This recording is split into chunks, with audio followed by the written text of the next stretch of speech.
After a couple of days on the road, the Phillies are back in Clearwater, back to take on the Atlanta Braves. It's game number 2 here at home. Hey, souvenirs for everyone. Hey, nice job, little guy, making that slide. Trey Turner fan, happy to get his day started with a free baseball. The Fanatic will be here.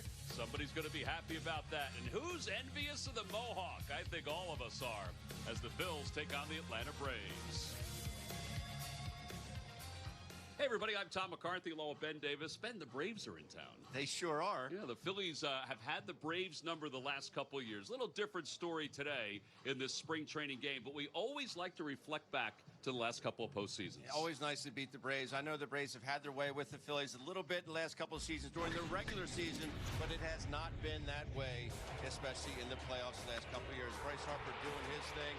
The Phillies has just flat out hit the ball out of the ballpark. That was their MO the last couple of years for beating the Braves.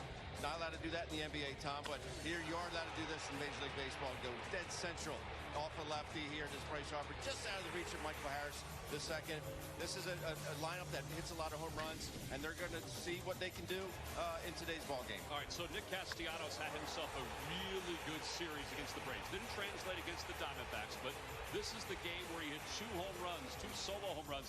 It was a beautiful bat flip the first time. The second time, well, he definitely knew it, and it was an even better bat flip to help the Phils. Without a doubt, and he's a big cog in this lineup for the fighting Phils. He's going to have to continue to improve on the season that he had last year.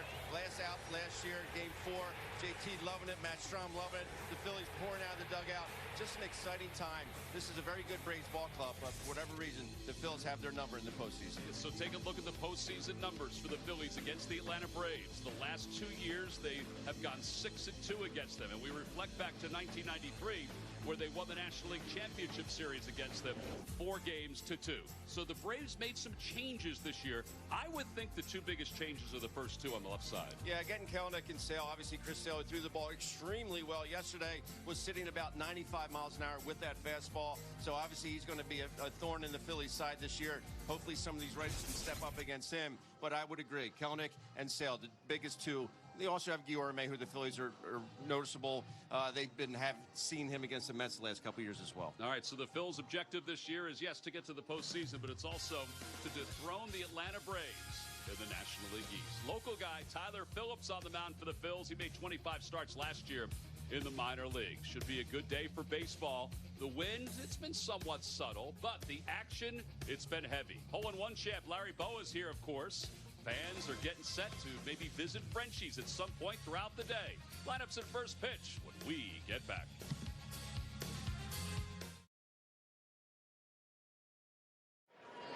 First day of the field for Bryce Harper. Actually, first game that he's played here in spring training. This is only day 2 of the home schedule for the Phils. Nice to see him out there.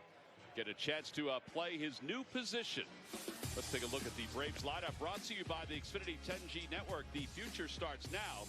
Harris and Kelenic will be in the starting lineup when the 2024 season gets underway. Other than that, some extra men have found their way to Clearwater for the Atlanta Braves and Brian Snitker. And they're going to face local guy Tyler Phillips. The Phillies picked up off waivers from the Texas Rangers. And that was before last year. Last year he began the season with the Reading Fightins, was promoted to Lehigh Valley in July. His ERA was 4.92 in 25 starts. He's at a Bishop Eustis High School, a very good baseball program, very good school, but a very good baseball program just across the bridge in Jersey. Yeah, 16th round pick back in 2015. At Eustis, he was 18-0 in his career. His senior year, he was 9-0 with a 1.02 ERA. JT Realmuto getting a chance to start today. He's behind the plate. And the first pitch of today's ball game is brought to you by Bryant. Whatever it takes. And here's the first pitch of the day. Ground ball out towards second base. And Merrifield's up with it. And an easy play. One away. Efficient. One pitch, one out here in the first inning. Phillies defense behind Tyler Phillips is Alec Bohm at third. Weston Wilson is at shortstop. And Mundo Sosa was supposed to start at short, but he's got a contusion on his foot. Merrifield's at second. Harper's at first. As Guillorme takes a strike, 0-1. In the outfield, Schwarber starting in left field. We told you he was going to get some time in the outfield. Rojas at center and Castellanos around and right. Pretty good pitch toward the outer half, according to Dan Iasonia. There's Kyle. What did he call himself the other day? A baby giraffe or something like that? That's exactly what he called himself. 0-2 and just missed. 1 ball, 2 strikes.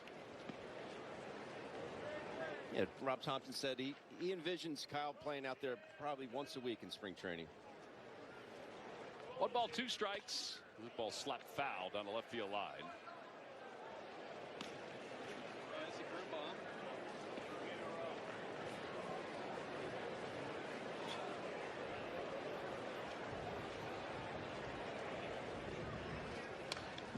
Foul back to the screen.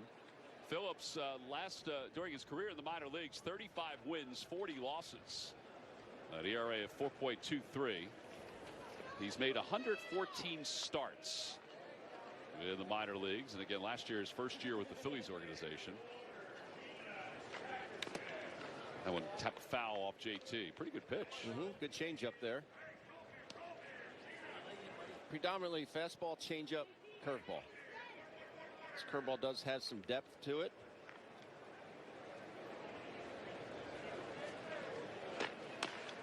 Pulled foul again. Guillorme put a little battle going here.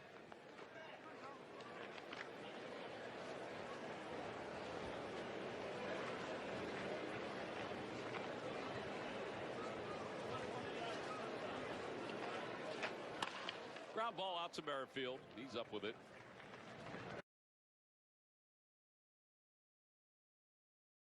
Brought to you by the Xfinity 10G Network. The future starts now. Schwarber, JT, and Bryce Harper. Then Castellanos, Ball, Merrifield. Rojas will bat 7th. Weston Wilson 8th. And Garcia's the DH. After Edmundo Sosa was scratched. A.J. Smith-Shawver is the pitcher for the Braves. And here's the first pitch to Schwarber. Take it outside and low. 1 ball, no strikes. 5 starts last year, a 4.26 ERA. They're high on this kid. He's a big kid. He's got a big arm. First pitch of the ball game, 97. So was that one.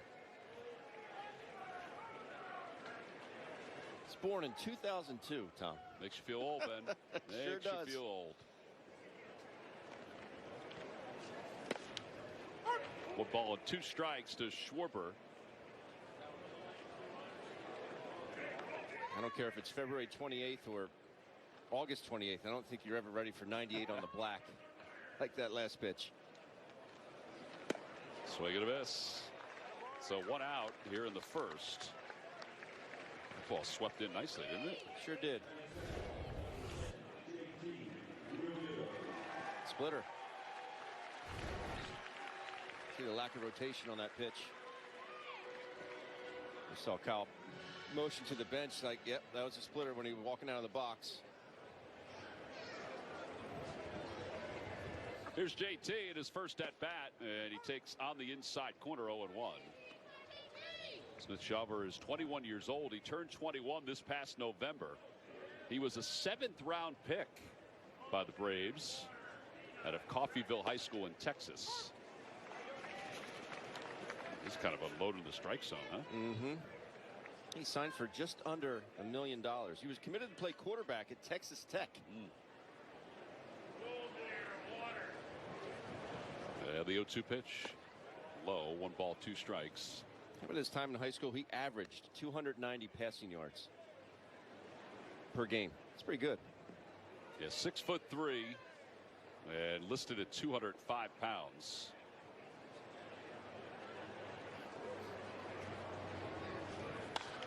Fouled away by JT.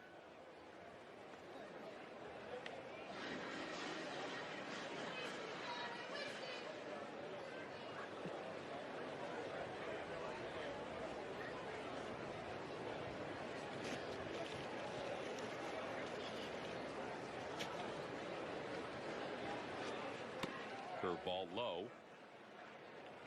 Last year, Smith-Shawver started in Single A, then made it to Double A. then AAA, and eventually to the big leagues. So he was 4-2 in the minor leagues with a 2.76 ERA. Averaged more than a strikeout per inning pitched. Made 6 appearances in the big leagues.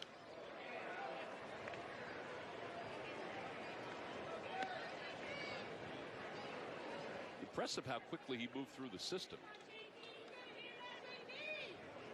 Pitched for 2 2/3 against the Phillies in the postseason. Gave up 3 home runs. And the 2-2. Down low, 3-2.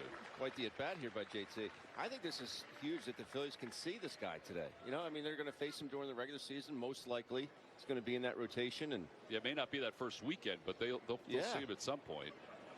Remember, Curt Schilling, he never would pitch against guys in his own division in spring training. Fly ball left field, hit well. Kelenic going back toward the wall. It is gone. A long home run for Real Muto. Not a bad first at bat. God, he is some kind of strong. I mean, he gets his body way out in front of this, but keeps those hands back and drives through this baseball. 1-0 Phils.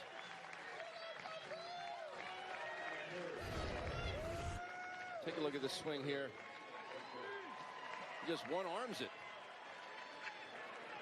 Keep those hands back. Good things can happen. What a flat bat there.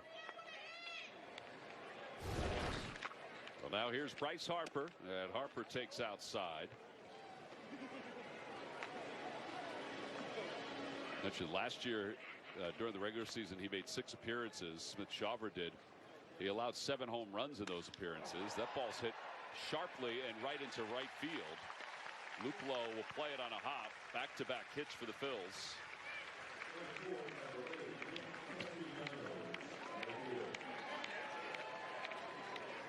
Time now for our Toyota report. These two teams, they've got some sluggers on them. In fact, 4 silver sluggers between the two teams. Matt Olson, 54 home runs. That set a Braves record last season. Passed Andrew Jones's single season record.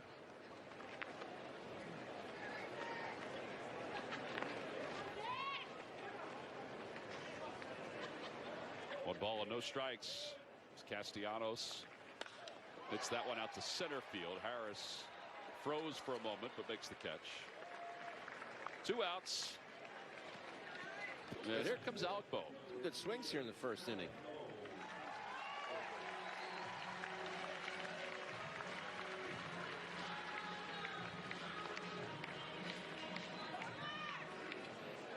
Yeah, it's interesting what you said about facing somebody during the spring that you're going to see during the regular season. That ball's hit well. Out to left field. How about the first games for Alec Bohm and JT Realmuto? A 2-run home run, and the Phillies lead it 3-0. Shell shock for this young man from what happened in the playoffs to him last season. More of the same. Boy, that ball was touched. First pitch swinging is Alec Bohm. That is a strong swing. This ball ends up. Goes over everything. Everything. Good night. I don't think that was even wind aided. Coming after a first pitch breaking ball like that? Well, I guess the neck issues that he had the last week are okay. Merrifield smokes that one off the catcher, Trump. 0-2.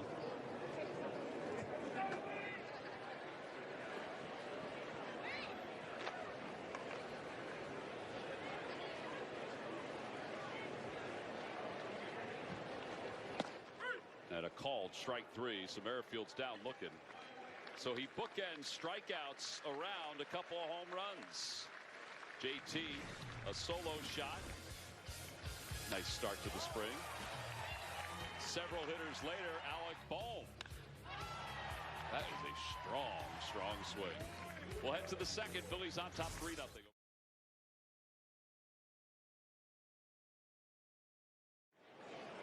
Phillies up 3-0 thanks to a couple of home runs, one by JT, one by Alec Bohm. We begin the top of the second. Jordan Luplow is the batter for the Braves. That ball is squirted to the right side. Phillips getting over to cover. Merrifield meets him there. Nice play. 4-1 on the putout. Bryce got kind of caught in no man's land roaming off first base. Oh, he was shaded over so far to begin with. Merrifield getting to it, and just a good play there by Phillips. Just get over there. Harper was initially, you just think you can get to everything, and right. got to realize your limitations and where you're going to be. As I said, with that right-handed hitter, he was already shaded so far towards the second base bag.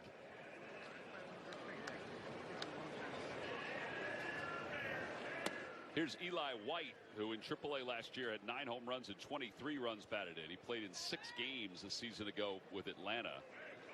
You see his numbers during those 6 games. 1 ball, no strikes. Swing and a miss.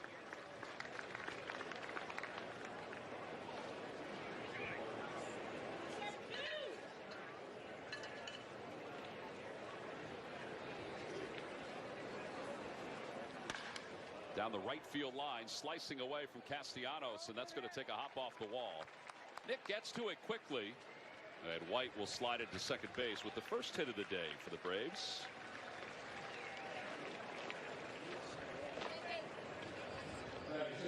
White just inside outs this one to right field. Good looking swing. Ball just slicing away from Castellanos. See how late in the strike zone he catches that baseball. Let it travel. Good things happen.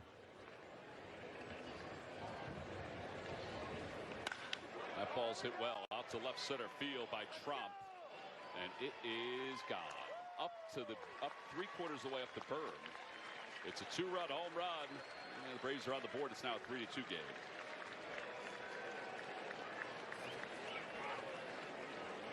Yeah, Chadwick Chandler Trump did not miss that one. He didn't. Young man out of Aruba. There's 3 home runs so far in the first inning and a half. It's a center cut fastball.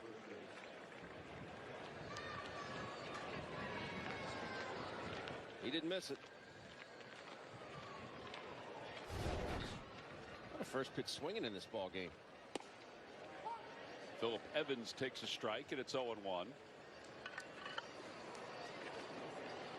Numbers last year for Evans, the veteran. I believe he went on that, Tom. I think he did too.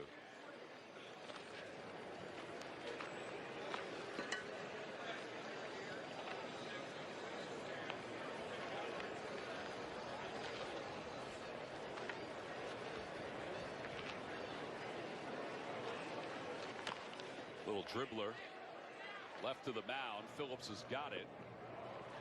Yeah, there are 2 outs.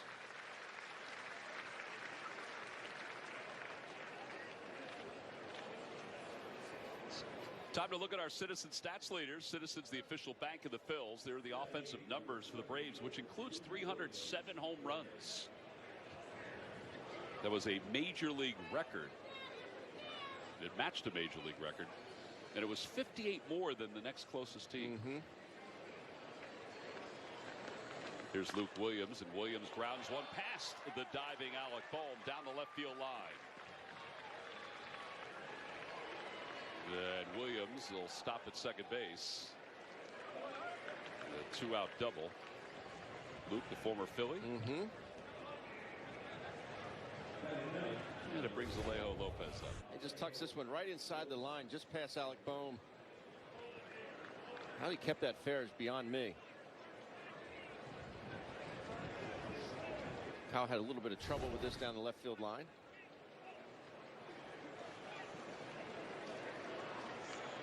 Lopez 292 with 7 home runs.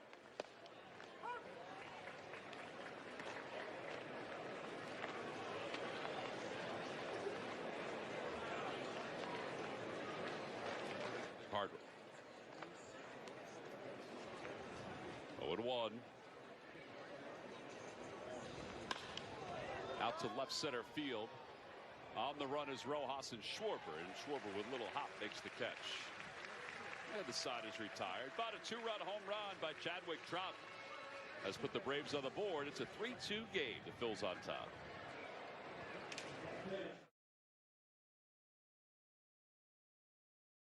Back here in Clearwater, we go to the bottom of the second inning. The Phillies on top 3-2. And A.J. Smith-Shawver will continue on for the Atlanta Braves. And Johan Rojas will lead things off.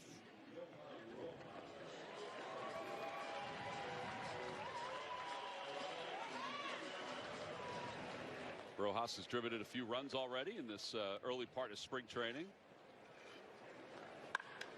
It's that one, a towering fly ball in left center field. Kelenic shading his eyes from the sun, but Harris will make the call on the catch. One away. These guys have a place to be after the game or something? Yeah, the only at bat that was a long at bat was JT. Yeah. Here is Weston Wilson, who was supposed to DH today, but then the injury to Sosa moved him to shortstop, and it shows the versatility of Wilson, that he's going to get a chance to play shortstop here today. Set a record last year for most home runs at Lehigh Valley. He broke Rhys Hoskins' record. And that was a big story for him when he came to the big leagues. In his first at bat, he hit a home run. 0-2. Love to know how many DHs there are that get removed from DH and go play shortstop. Not too many.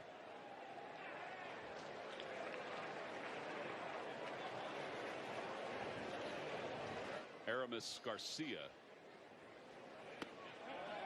is in the on-deck circle. 1 ball, 2 strikes to Wilson. He's the DH now.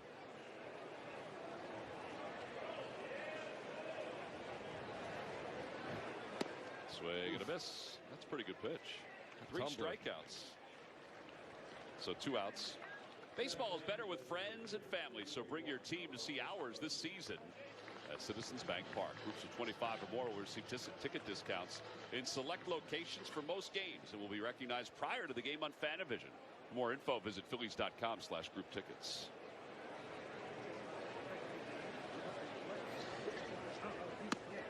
A little high.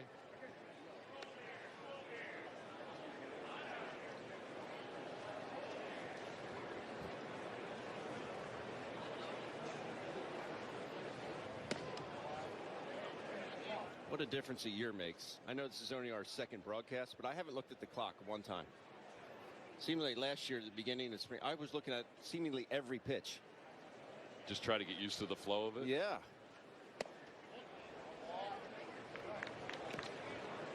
He does have a quick arm, doesn't he?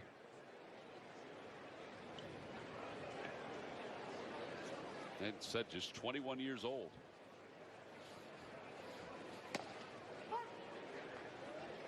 Three and one. It's free and easy, but it's just, you know, it just seems like some guys have it through the zone. Like he can just accelerate it at any time. Obviously, the 97, 98 goes along with that. Popped up out of play, and it's 3-2. 3-1 breaking ball. Game's changed, Ben.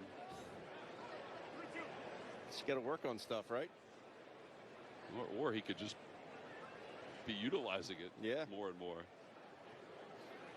Yeah, that's high ball 4.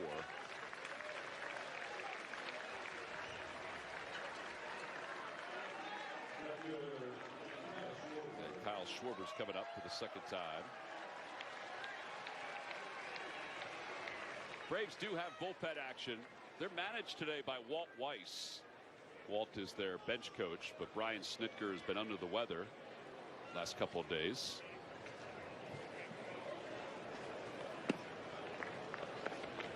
Schwarber struck out his first time up, so he's 0 for 1.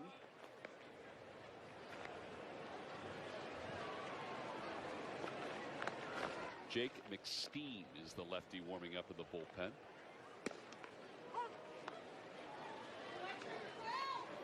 There's Walt Weiss.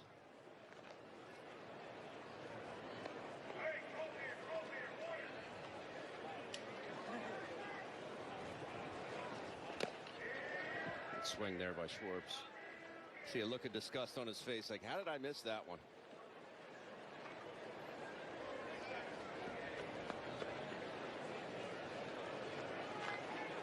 That'd be something to do with a round bat, round ball type thing. Yeah. There goes the runner. Pitch is pulled on the ground into right field, a base hit. Garcia's on his way to third, and he'll be held there. It's a single for Schwarber. First and third with 2 men down. And that's part of the adjustment that Kyle Schwarber said he wants to make. 2 strikes on him. He just put a ball in play, but Garcia being held on first base. First baseman has to hold him. He gets out in front, but that sure beats swinging through it and having to walk back to the bench. You remember last year we mentioned he had the most 2-strike at bats in Major League Baseball. That'll bring JT up, who homered his first time up. And it's outside, 1-0.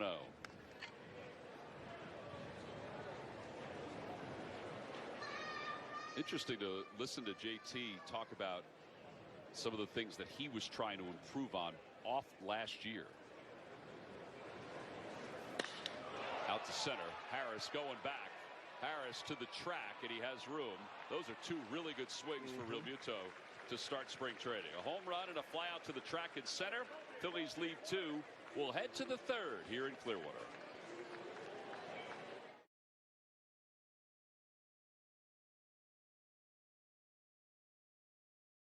Our Phillies pregame live ticket package is back for 2024. For 6 games only, get this exclusive hat. It's a good one. An awesome seat and a chance to meet the pregame crew. The first game is April 11th, and tickets are limited, so grab yours now at phillies.com/pregame package. Nick Nelson will take over on the mound. Joining us in the dugout is today's starting pitcher, Tyler Phillips, who's wrapped up 2 innings. Tyler, Tom McCarthy, Ben Davis up here. Thanks for joining us, bud. Thanks for having me. Did it feel good to get out there? It felt really good. I was actually just telling Caleb, it's pretty emotional for me. Grew up a Philly fan, so it was a lot of fun being out there. That's cool. That is cool. I mean, I know it's spring training, and hopefully, you reach your dream of being at Citizens Bank Park. But I would think putting that uniform on and getting a chance to pitch in front of this crowd is pretty cool. Yeah, it's awesome. So how did you feel? I know you gave up the home run, but beyond that, your first inning was excellent. You threw 11 pitches. How did you feel today? I mean, I was pretty amped up. Felt really good. Took care of my business beforehand, and once I got out there and got that first pitch out of the way, the jitters were gone, and it was just do my job, throw it to JT. I know you did a lot of work during the pandemic and trying to figure out your delivery. How has that helped you mature as a pitcher? I definitely have made strides. There's been, my time with the Rangers, I was tinkering with a lot of different things, and just since the pandemic, since my surgery, I got Tommy John in 2021, and since then it's just been really trying to find myself and just mature as a pitcher and be a leader as best I could. Michael Harris goes out of the ballpark. I mean, way out. Tyler, is the wind blowing today? I guess it is now. The flags are moving pretty good. Yeah, it looks like it. Yeah. So it's now a 3-3 ball game. When you go through the injuries like that, Tyler, what is it like to then get back out there and get yourself reset like you did when you missed that full year? Yeah, I mean, that took some time. While I was going through the rehab process, you're not pitching, and I've heard some people, I've heard Sir Anthony talk about it, and I've read some articles where it's like you forget how to pitch, and I don't think it's necessarily you forget how your stuff moves or how to throw the ball. I think it's you forget how to have your bulldog mentality, I should say. And that took me some time to get back to once I got back to AA last season. Took me a little bit of time, and I had some coaches. They weren't even pitching coaches. A-Bat, he came up to me, and he was telling me that the hitters are trying to take the food off your plate, and that really lit a fire under me. So I started taking that out to the mound with me, and things really took a turn after that. You go to high school in South Jersey at Bishop Eustace, and I know you all put the same uniform on, but it's got to be a thrill to be out on the same field with Bryce Harper, throwing to JT Realmuto. I mean, it's a dream come true. Yeah, it's awesome. I mean, like I said, I grew up a Philly fan. It's emotional. I used to come to spring training games all the time. My seats with my dad, he had season tickets. They were in right field. Just it is a thrill to watch these guys. I mean, I watched the postseason games. I went to one this postseason.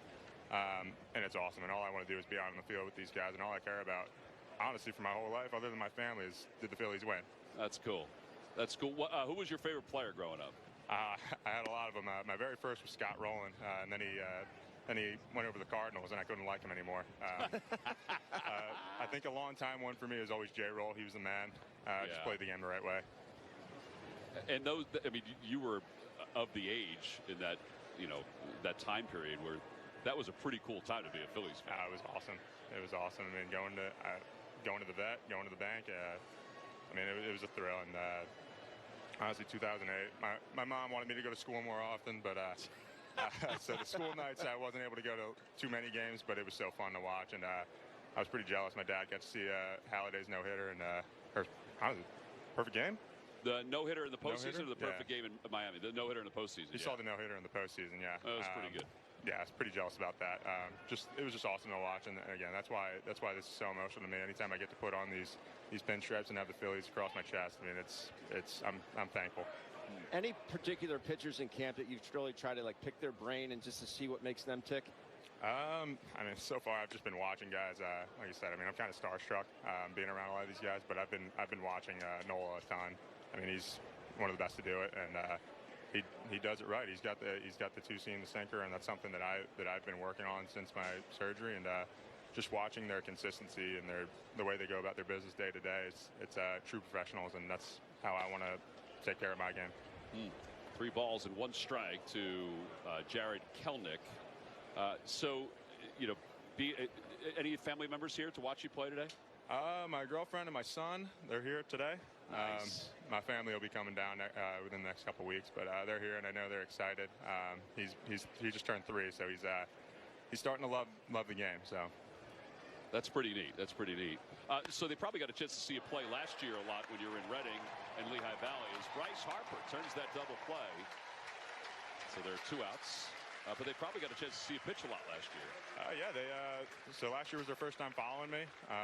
It's pretty difficult to do the long distance thing, but they followed me, and they came to every single game. I don't know why. She's not much of a baseball fan, but she's turned into one of the biggest ones I've ever seen. That's great. So they're awesome support for me, and I love them to death. That's great. Well, Tyler, we appreciate you joining us today, man. And anytime we can see a local guy get a chance to put a Phillies uniform on in a spring training game, regular season game, it's pretty special. I mean, I know Ben didn't play for the Phils, but when he played at the vet, I know it was pretty cool for his family to see it. So I'm sure it was awesome. They're all looking forward to that. And, hopefully those right field seats will be utilized when you're up in the big leagues. Yes, sir. Just keep working, and we'll be there hopefully soon. All right, buddy. Have a good day. Appreciate you coming on. Thanks for having me. Thanks for having me. There's a fly ball to left. The inning is over. Tyler Phillips, our guest here at Baycare Ballpark. 2 innings for him, 1 inning for Nick Nelson, and we're tied up at 3.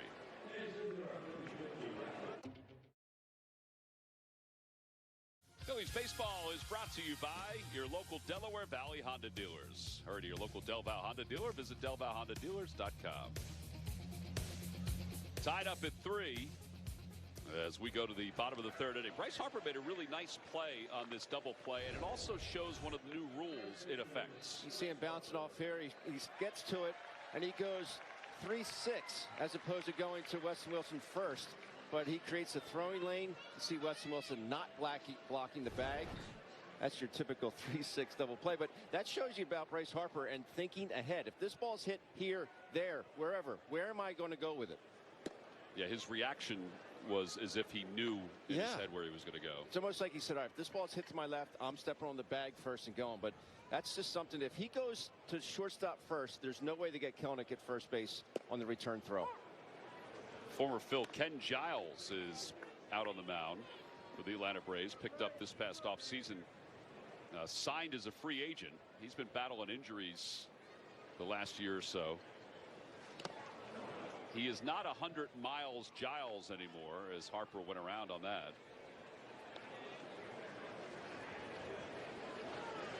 And it's 1-2. Numbers last year, 21 games in the minor leagues for Kenny. At an ERA of 8.55.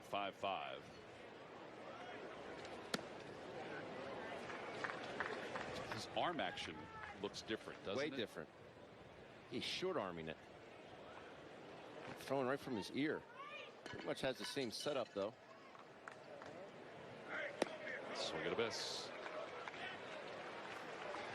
4th strikeout today for Braves pitching. Smith-Shawver went 2 innings, allowed 2 home runs. The slider just backs up. Gregory Soto starts to warm.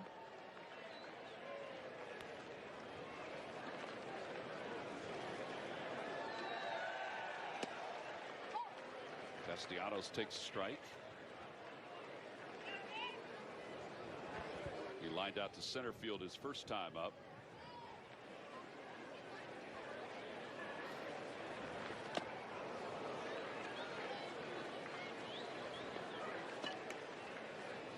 Used to be we saw just fastballs from Ken Giles. Not anymore.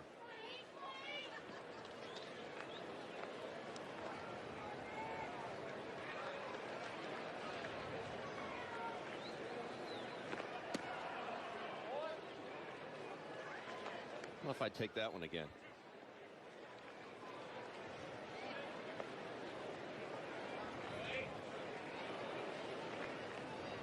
Tom, you could get away with that beard.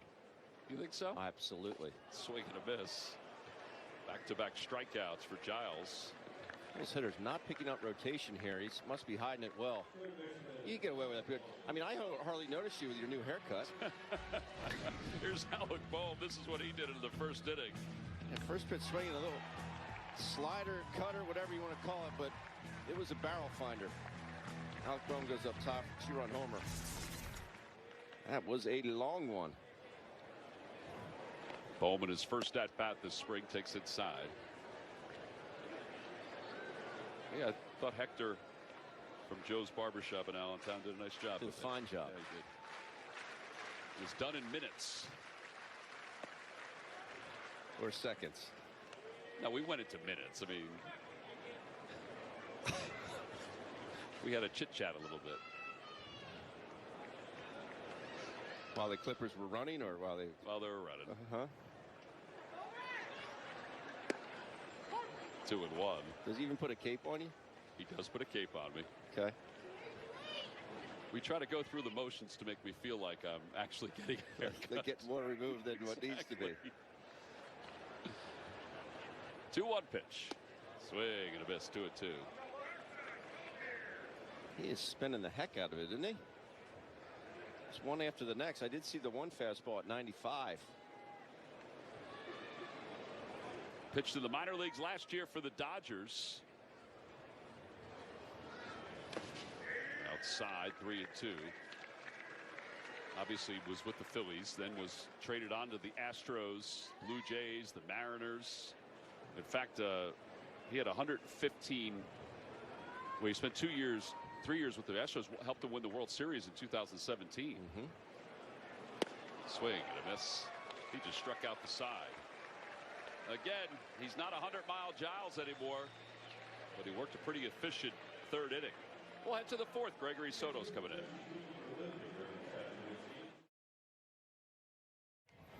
Suit up this season at MLBShop.com. Check out the largest selection of official jerseys, caps, T-shirts, collectibles, and more. Gear up with your Phils at MLBShop.com. Diamond Outfitters. Everybody was abuzz about the shirts that we wore in the other day. And nice folks at Diamond Outfitters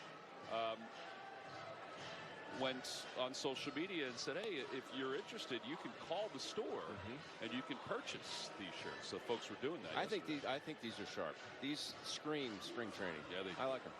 Wait till you see what we're wearing on Friday. Is that when we're next game? Saturday, I think it is. Right. Saturday. Oh, wait till you see that one.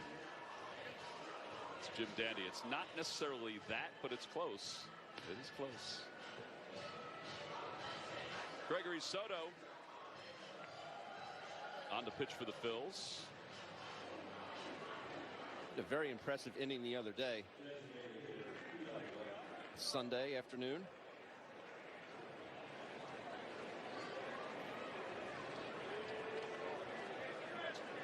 Yeah, pretty much just about everybody that we saw the other day, we're seeing again today out of the bullpen.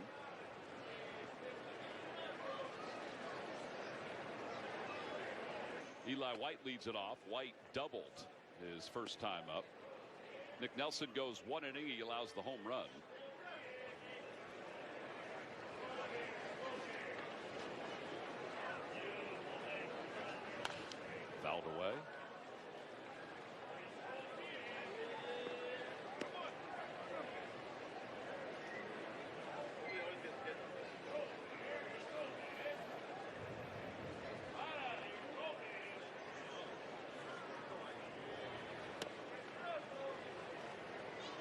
pretty nasty slider.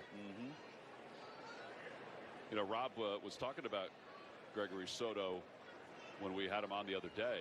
I had totally forgot about the visa issues last year, which slowed his progress.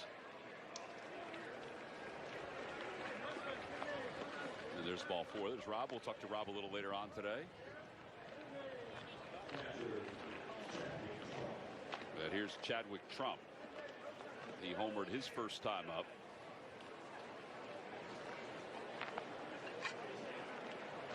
Hayden Harris loosening up.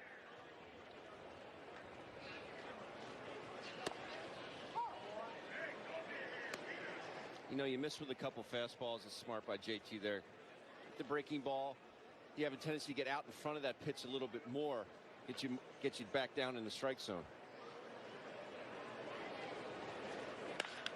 That one's lined out to left field. Schwarber going back. It's over his head. A one-hop off the wall.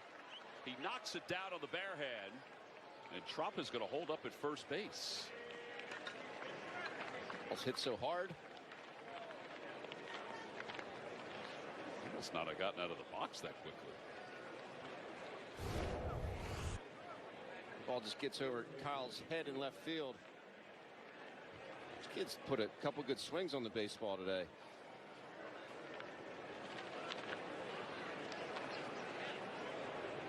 He's running right away.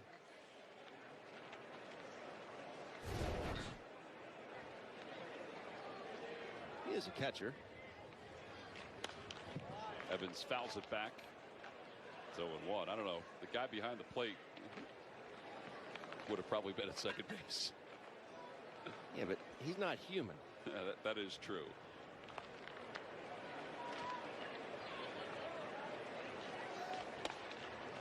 I was on Monday morning. I was on the backfields, and Brandon Marsh was over there doing some stuff, getting his knee better. And he said something about catching. I said, "It's the only thing I could do because I was so stinking slow."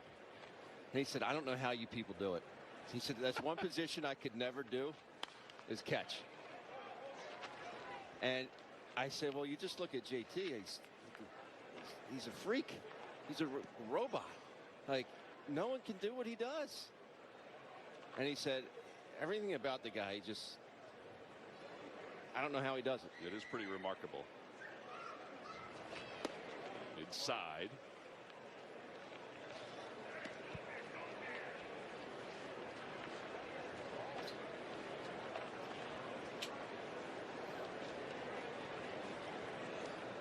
Seems like Soto's just overthrowing a little bit here. The other day he was free and easy. Today he seems a little bit more herky-jerky. Pulled foul. Matt Tuiasosopo is the third base coach for the Braves. The Braves have new first base and third base coaches because Ron Washington is back in the big leagues as a manager.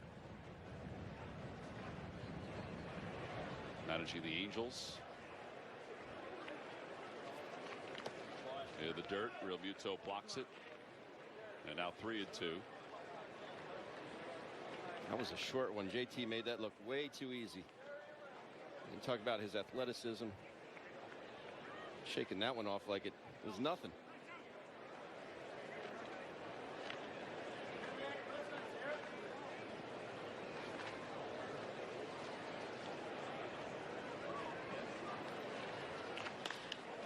Fly ball left center field, pretty well hit. Rojas on the run into the alley. He gets there and makes the catch.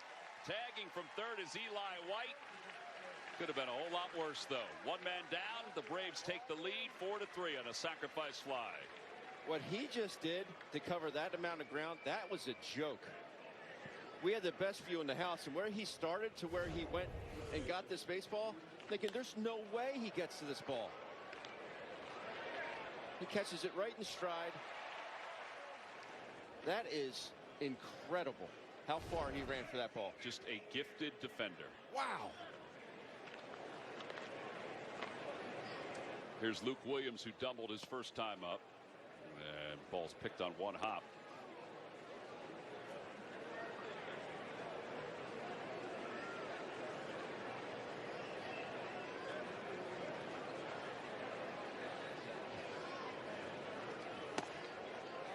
One ball, one strike.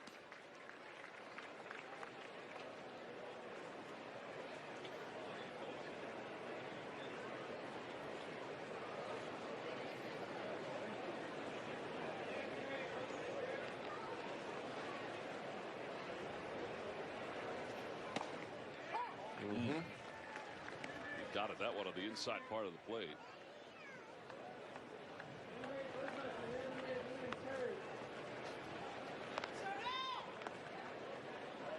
You have a mitt on. A little different of a mitt than some of the others we've seen. Line drive to left. It's a bullet right at Schwarber. Didn't even have to move. Nope. 2 outs. Phillies fans, the latest news and analysis on your team is always at your fingertips. Scan this code right there and connect with the NBC Sports Philadelphia app for most up-to-date information on the team. Corey Seidman is here. I didn't see the Cobra today. I think the Cobra went home. I'm doing the podcast with him tomorrow. Corey. You gonna do it here at the ballpark? No, we have to do it on the computer. So I'll be doing it from my hotel room.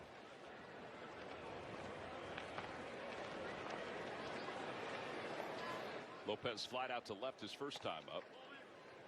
What's the topic going to be this week? Do you know yet? That I don't. Probably just, what I've seen in spring training thus far and what I've liked. What have you liked? I've liked the pitching an awful lot.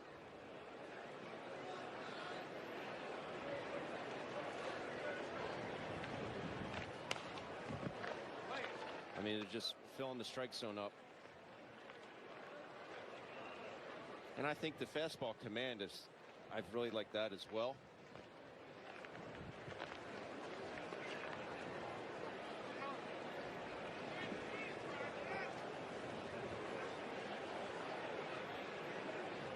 I've also liked this weather. Weather's been nice. Although it was nice at home yesterday. Rain today. Swing and a miss. 1-2. Raining back home.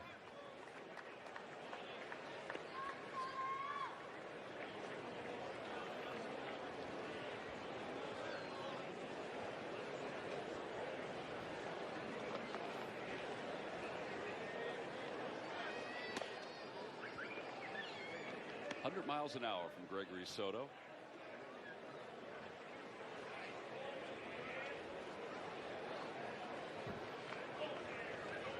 .77 degrees.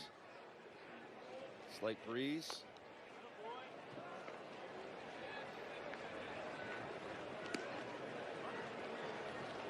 Lopez has a lot of moving parts up there, doesn't he? Hit .292 last year with 7 home runs, 43 runs batted in. It's pretty much the same setup as he did his first at bat when he batted left-handed. A little low, 3-2. Last year, Soto pitched in 69 games for the Phils. It was career high in games pitched. His inning total was about 3 innings shy of what his career high is. Struck out 65 and 60 in the third. Swing and a miss. And the side is retired. A run does score on one hit. One heck of a play by Johan Rojas. It's a 4-3 Braves lead.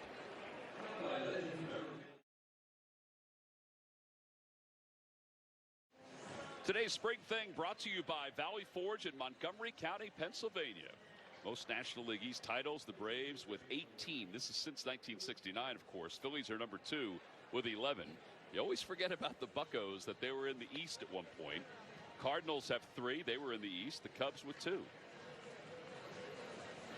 Valley Forge in Montgomery County, one of the sponsors here of this great ballpark. Hayden Harris is the new pitcher for the Braves as Atlanta's on top 4-3. And Harris will face Whit Merrifield and Johan Rojas. Those are the numbers last year in the minor leagues for Harris.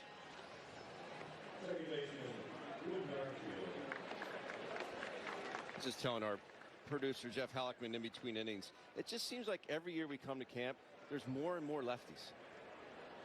it just, for whatever reason. Anytime you look in that bullpen, another lefty's getting loose. Well, this division is loaded with left-handers. And that's why this guy in the batter's box is going to be very pivotal for the Phils this year. Down the right field line. Merrifield did not have a good last, I don't know, 50 days, 50 games last year, but he was hitting over 300 before he hit into a little bit of a slump at the end of the season.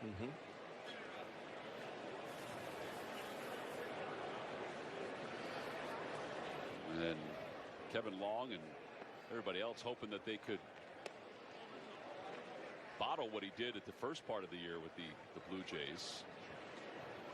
He's a lifetime 284 hitter, but he's got that rare ability to pick up extra base hits, but also steal bases. That ball is hit well out toward left field. Kelenic going back. It's over his head, off the top of the wall, and man, he misplayed that. And Merrifield will get to second base. It's a leadoff double here in the fourth inning. Ball just got up in that jet stream. Flags blowing straight away left field.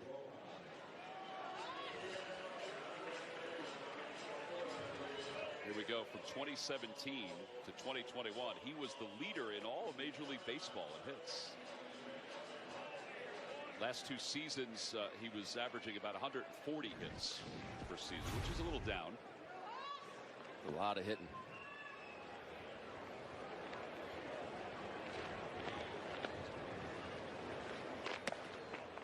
Rojas takes a strike.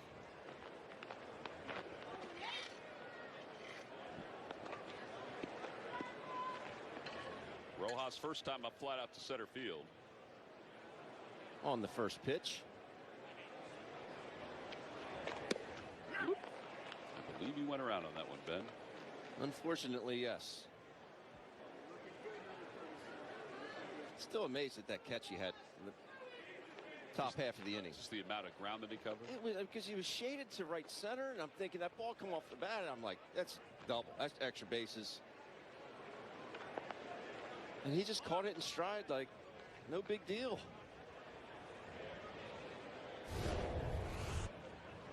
Here it is again. It did look effortless at the end. He was just gliding through the outfield. No balls, 2 strikes to Rojas.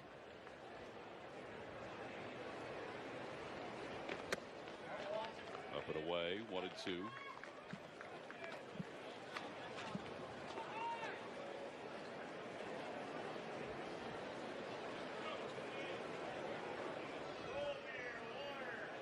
See, at the very least here, advance Merrifield to third base here.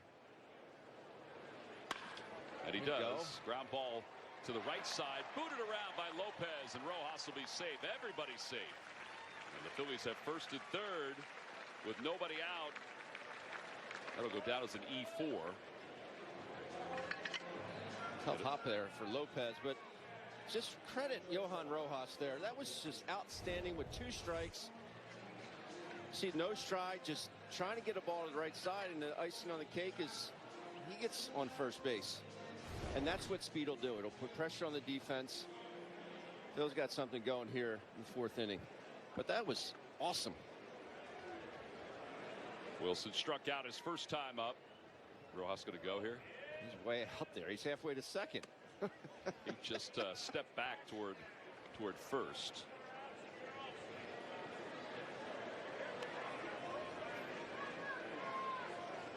His foot was way beyond that cutout. He just keeps creeping and creeping. He's got a good sized lead. Fly ball center field. This will tie the game up. Harris going back on the track. It carried well. And Merrifield is going to come home. And the Phillies have tied it up at 4. How about this situational hitting by the Phils? Get them over, get them in. And when you're not hitting the ball out of the ballpark, this is how you got to score some runs. You love to see it. It's going to make Kevin Long, the rest of the coaching staff, very happy. Well, it is, it is something they've talked about, contact, making contact. I know we talk about it every year, it seems, but I think even off last year, as that throw goes sailing over the head of Evans, and Rojas is going to get at least to third on this one. I'm not sure what Evans was doing. And Rojas does get to third. It'll be the second error of the inning for the Braves. You know, Rojas had such a big jump. Even if Evans catches this ball cleanly, I don't think they get Rojas at second base. That's how big a jump he had. He never slows down.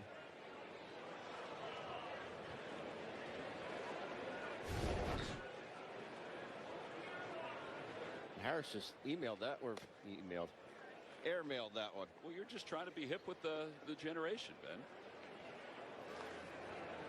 Very hard to email a throw to first. No, you can, somebody will do it. So one man down, runner at third. And Ramirez fouls it back. 1 ball and 1 strike.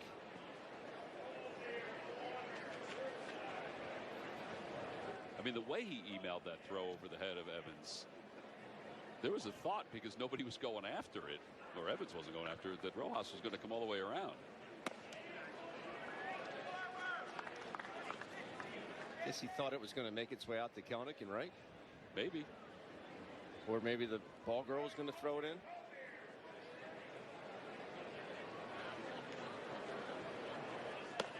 Three and one. Harris last year 3 different levels in the Braves organization, 5 and 4.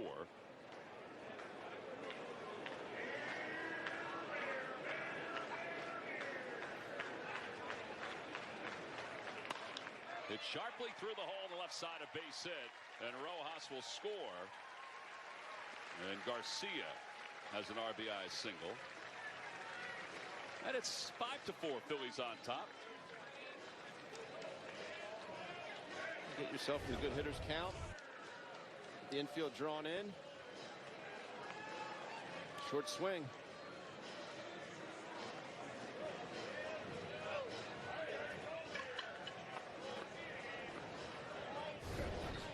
This is fun to watch.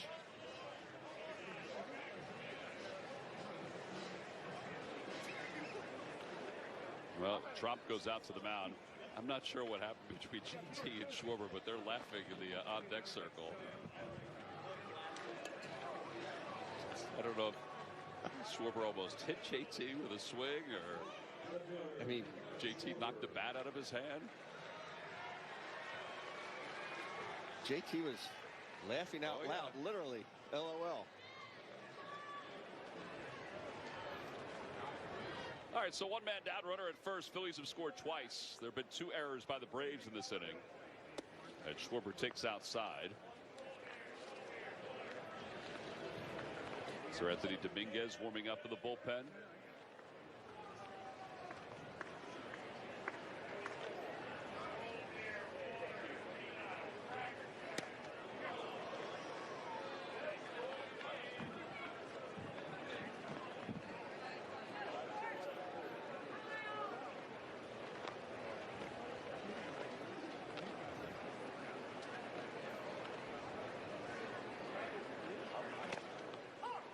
On the outer edge, Kyle has struck out a single today. He had a 2-strike hit his last time up.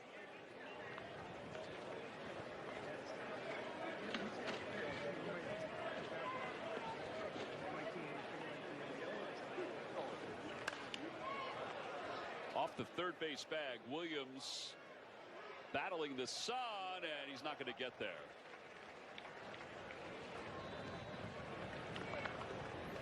Well, Sunday baseball is back, and the Braves are coming to town on opening weekend at Citizens Bank Park. Sunday, March 31st is a 1:35 first pitch. All fans in attendance will receive a 2024 schedule magnet presented by Valley Forge Tourism.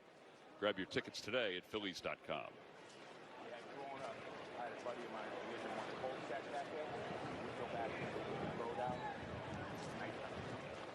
Swing and a miss. Kyle's down on strikes. 2 outs. And here's JT. Realmuto has homered. He's also flied out to the track and center. As you mentioned before, a couple really nice swings in the Phillies backstop.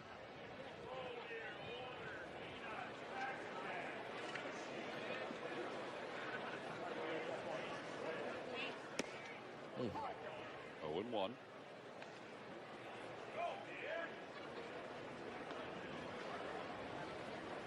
JT stepped into the information superhighway this offseason using technology to try to break down his swing a little bit more.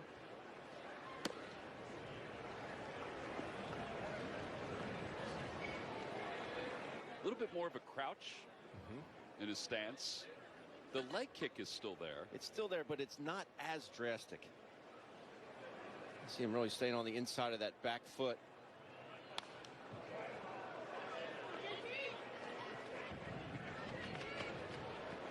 It was so interesting talking to Rob about, JT, as we look at this swing and what he's got going. See his back knee. He stays on the inside of that foot. That is a powerful swing. Sometimes we get into problems as hitters when we start to roll on the outside part of our back foot. Then we get our momentum going in the wrong direction.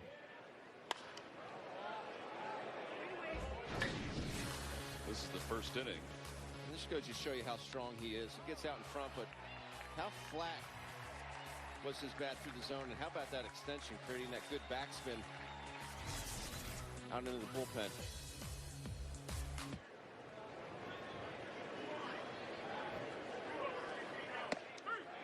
And a strike 3 called. JT down looking. Back-to-back strikeouts for the Braves left-hander, but the Phillies take the lead with a couple runs. Sir Anthony coming on in.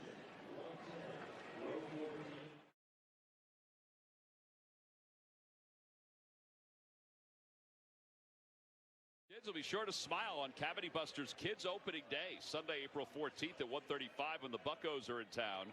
Fans 14 and under will receive a sleeveless hoodie. Visit Phillies.com to purchase your tickets. I think Larry Bowa is sporting that sleeveless hoodie. Mr. Hole-in-One. That's right. Michael Harris will lead it off against Sir Anthony Dominguez after Gregory Soto won an inning. Ball's popped up around the mounds. Sir Anthony's pointing to it, but he's looking for some help, and Alec Bohm will make the catch. It's a good thing, too, because Sir Anthony was going the wrong way. I don't think he wanted any part of that. No. Did Sir Anthony, but Bohm to the rescue. And here's Guillorme.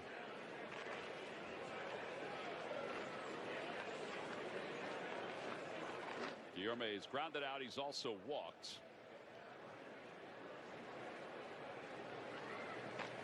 He did not have the same impact last year, Guillorme, that he had the year before. He played 102 games in 2022 for the Mets.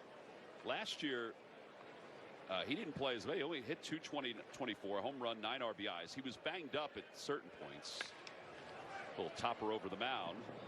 Charging is Merrifield. Wow. That's a nice play. He made it look way too easy. 2 outs. And here's Kelnick. Also helps that Guillorme doesn't run real well. But you like to see some soft contact off of Sir Anthony here. Just 3 pitches thrown thus far. Kelnick has grounded out to Bryce twice. Former first-round pick, 6th overall by the Mets in 2018. Last year he hit 253 with 11 home runs and 49 runs batted in for the Seattle Mariners. He was involved in a 5-player trade this past offseason. Marco Gonzalez and Evan White both came with him from Seattle. Well, a lot of people that have been high on this kid ever since the Mets took him in the first round. Said nobody worked harder than him coming up through high school. Grew up in Wisconsin. They said he would get up, work out, eat, go to school, come home, hit for 2 hours every day, and was religious about it.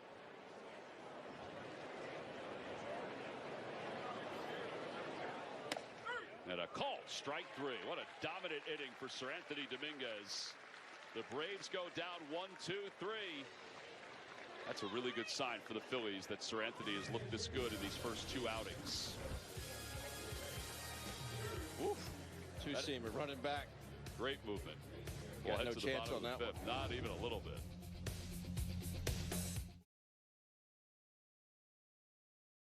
Partnership with the 24th Annual Teacher Appreciation Night powered by Constellation. You're invited to nominate a teacher who has positively impacted your life. The Phillies will select 10 all-star teachers to be recognized prior to the game on May 3rd. Submit your nominations at Phillies.com/community before the March 15th deadline.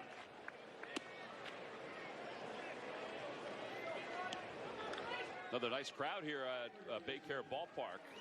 They had over 10,000 in the opener the other day against the Yankees. Great crowd. We had Bryce Harper's first game, JT's first game, Alec Boehm's first game. And another lefty. Yeah, Luis Diavila. 26 games last year in the minor leagues, was 6-10.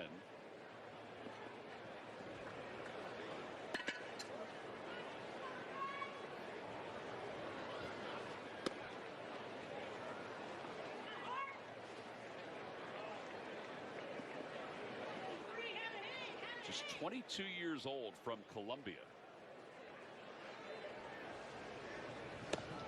Swing and a miss. 1 ball, 1 strike. Last year, Double-A and Triple-A, his ERA was 3.26 to go along with the 6-10 record.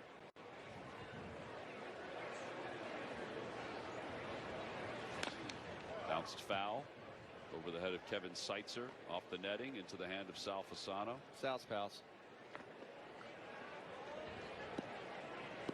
Something the Braves have always done. If they think you're ready to move, they don't care how old you are, they'll move you.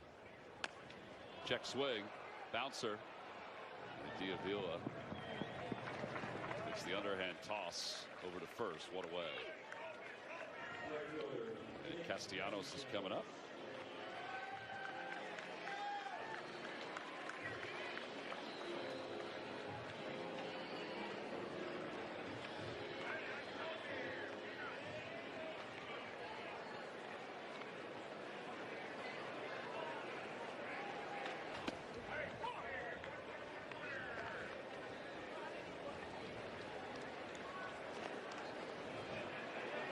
Tough AB. Never faced a guy lefty on lefty. Coming in leading off the inning.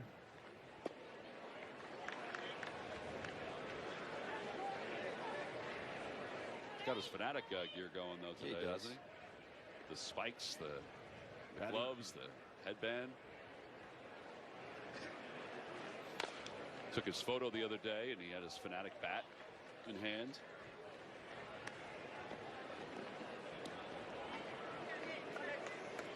It's amazing how many kids I see with that headband on. It's incredible. Fan favorite.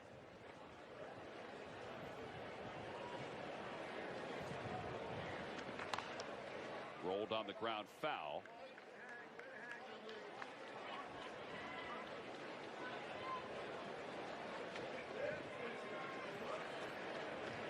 I don't know if Alec Boehm could get any more behind Castellanos. He's like shadowing him on the on-deck circle.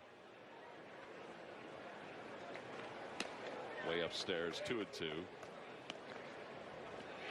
Speaking of headbands, Nick has a new headband that his son Liam designed. There's Alec. See where he is. Trying to get a good feel of what the pitcher's throwing.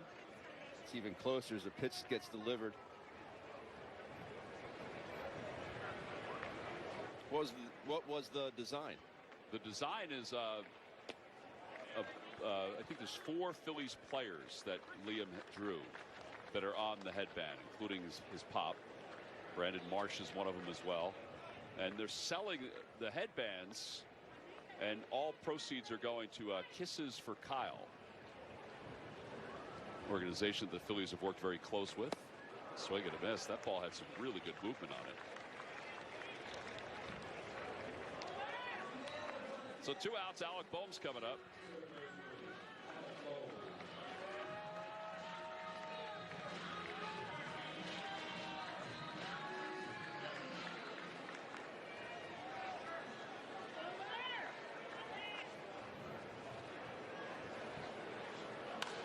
Fouled away. He's going for number 2 right there with that swing. Matt Strahm warming up in the bullpen.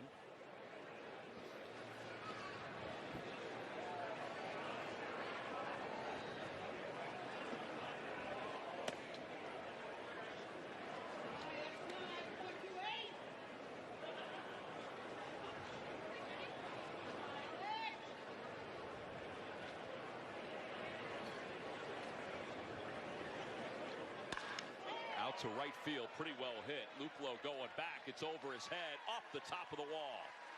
And Bohm is on his way to second. And then he'll get there standing. A homer and a double. You know you're seeing the ball well when you get a breaking ball and hit it off the opposite field fence. That ball was real close to getting out of here. Look at that extension. Use those legs. I think he's going to have a big year this year. I do too. I mean, I think he's really getting into the prime of his career. There's Merrifield, who doubled his last time up. And he takes a strike. Seriously, I mean, if you're doing that, if you're Alec Bohm, you're doing that, waiting back on a breaking ball, smoking it opposite field, backside double on February 28th. That's a good sign.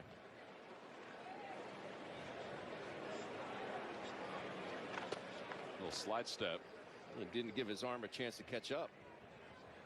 The fine line between being quick and being too quick. That was too quick.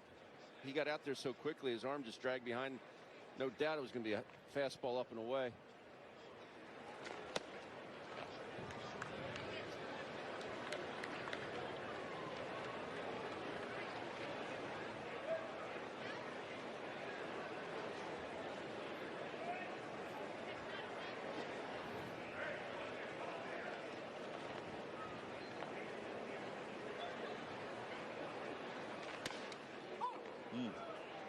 Two and two.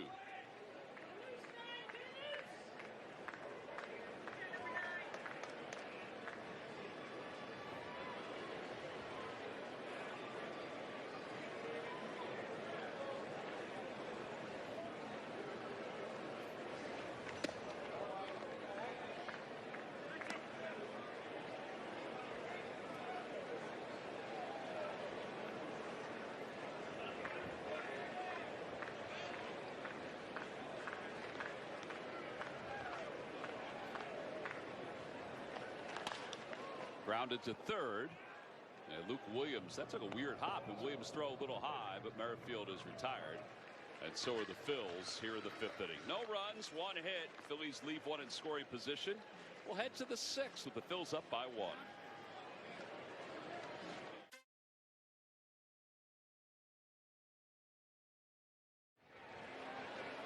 It's not too late to join the Phils family as a season ticket holder for the upcoming year. Plan holders receive benefits such as the opportunity to get some hot dogs shot at you by the Fanatic, plus postseason ticket access, access to exclusive events, preferred parking options. Visit Phillies.com/season for more info and to purchase your tickets.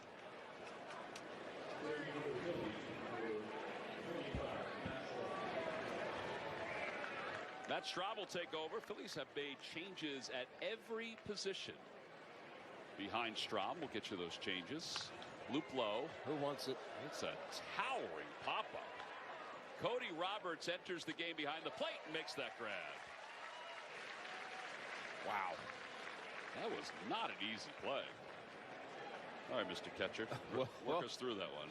Well, that's where I would call either Phil Nevin, Jeff Cirillo, John Olerud, one of my former corner infielders, to catch it.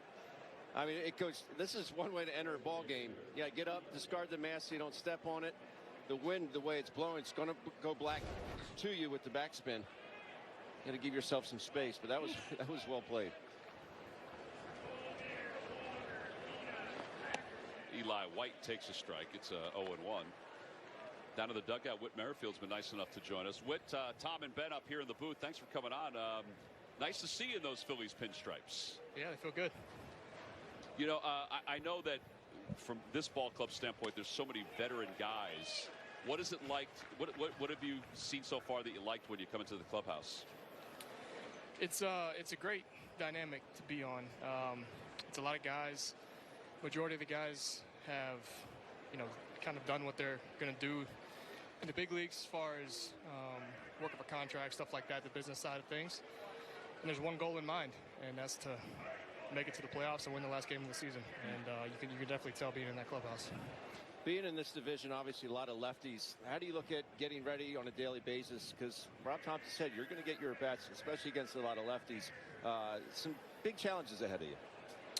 Yeah, I mean, this is a pitch drop. You know, it's in my first spring training, so I kind of know how to get my body ready for the season.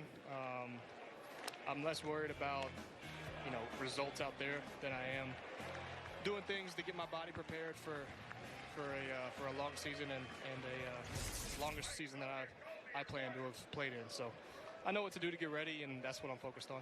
I like that.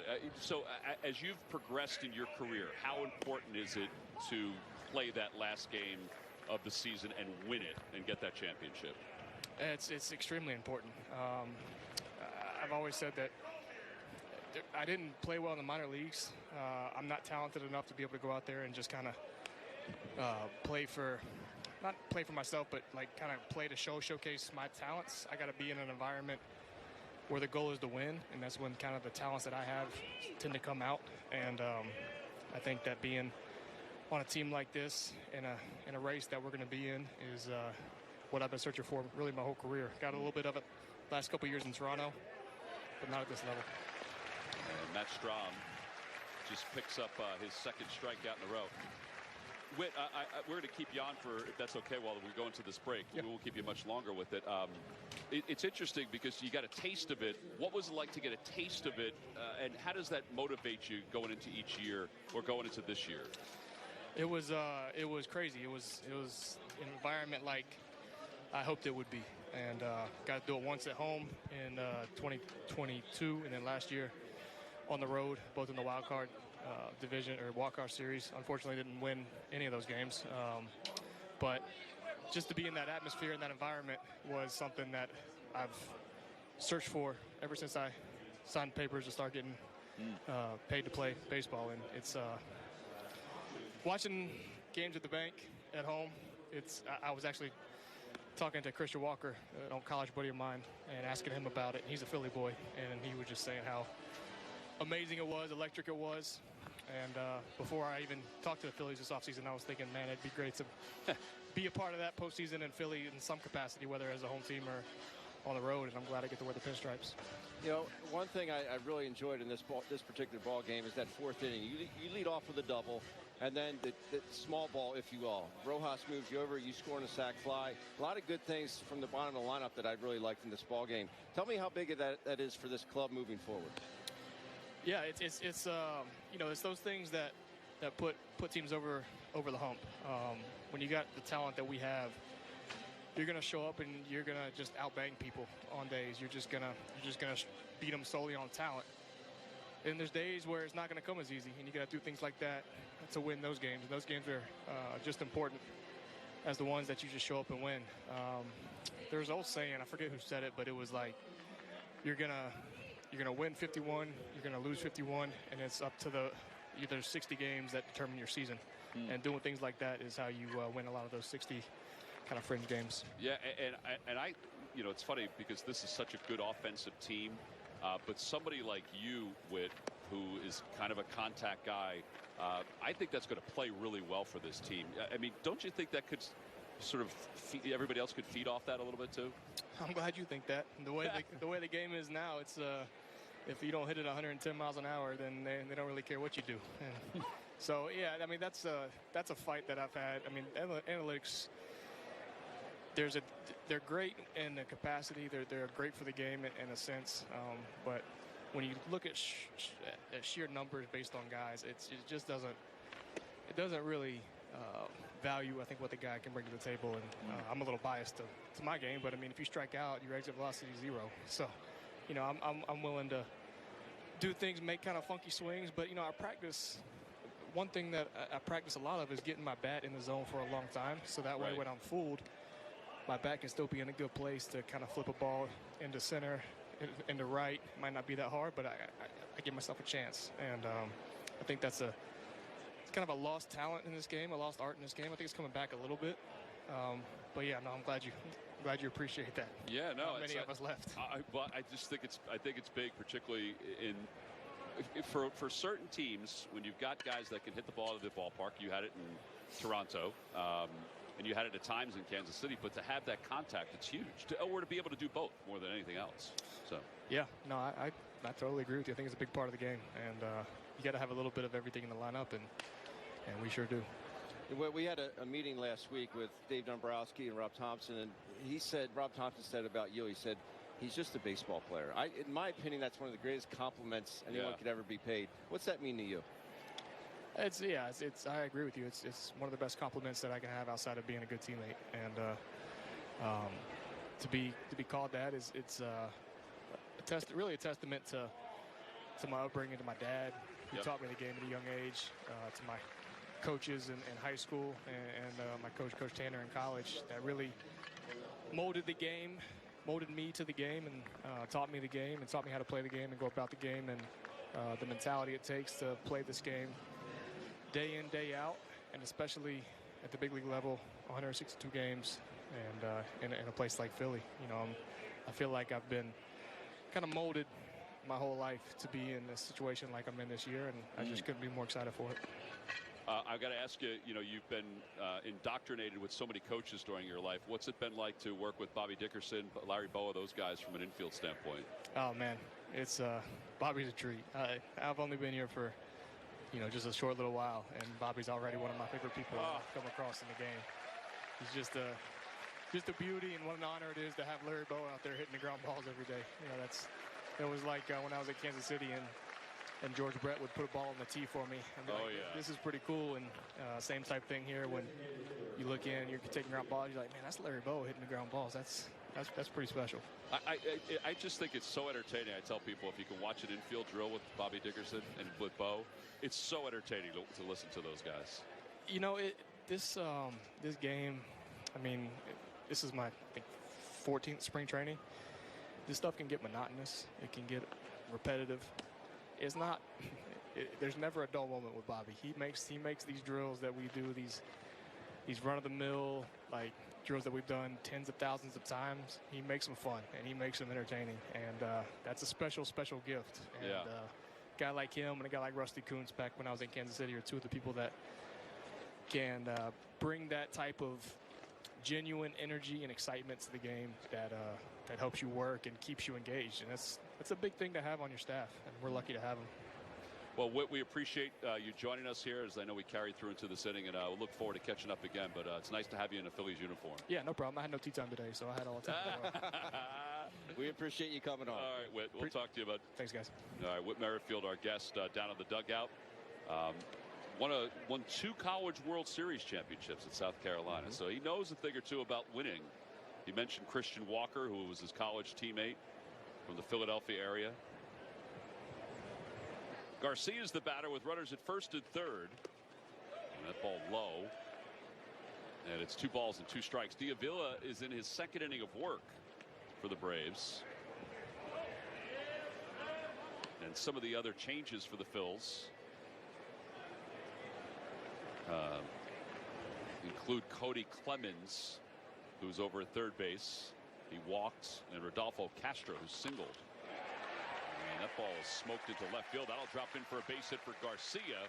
It'll bring home Cody Clemens. The Phillies add on. It's now a 6-4 game. Garcia doing his job with runners in scoring position. Base running by Clemens to even get to third base. He scores easily on the single. Try and sneak a piece of cheese on the inside part. Garcia not having it. Again, the situational hitting for the Phils today has been superb.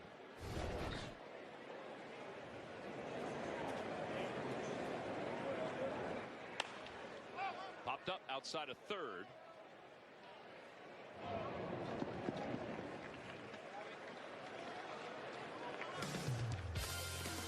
Phillies baseball is brought to you by the Pennsylvania Lottery. Pennsylvanians are scratching their way to fun thanks to Pennsylvania Lottery scratch-offs. Players must be 18 or older.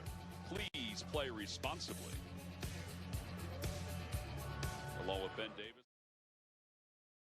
Florida, where Simone Muzziotti just popped out for the first out here in the 6th inning. Cody Roberts is the batter. He's catching now for the Phils, and he takes a breaking ball for strike. Rodolfo Castro's at second base, And Aramis Garcia is at first.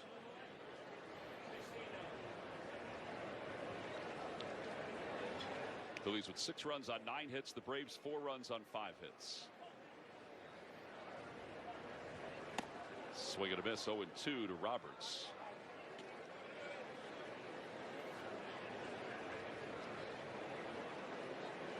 Braves have swapped out some players. You saw Garcia make that catch over at third. Alvarez is at shortstop. Waddle is now playing second base. Bryson Horn is playing first base. And warming up for the Phillies is Jose Alvarado.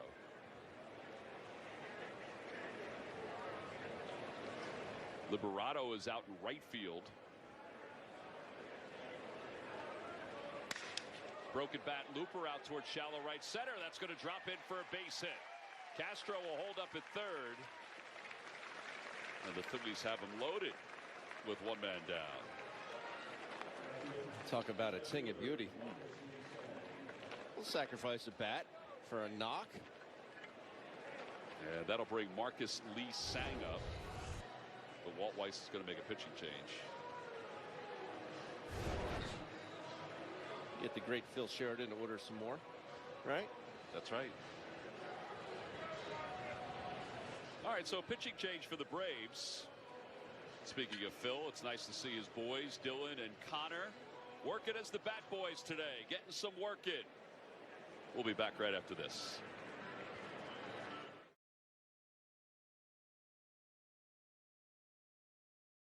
Back here at Baycare Ballpark, where the Phillies lead it 6-4. They've got the bases loaded with 1 man down here in the bottom of the 6th inning. Marcus Lee Sang is about to bat.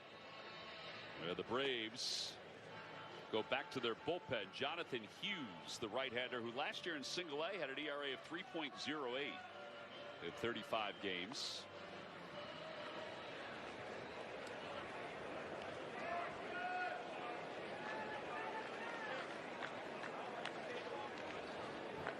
So the bases are loaded. Marcus Lee Sang, you saw his numbers from a season ago. And now catcher and pitcher are not on the same page. It's almost as if he's making a phone call, Ben. Mm-hmm. That's Sebastian Rivero, who's the catcher. You know, I got to listen to that last week. I got to listen to the pitch comm. Yeah, how did that go? It's pretty cool.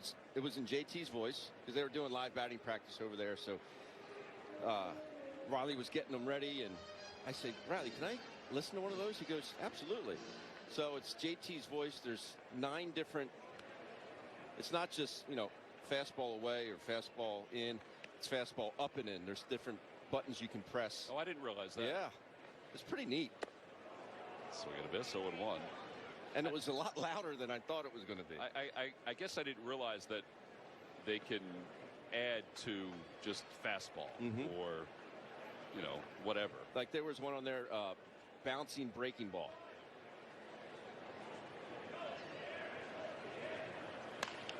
Grounded foul, and it's now 0-2.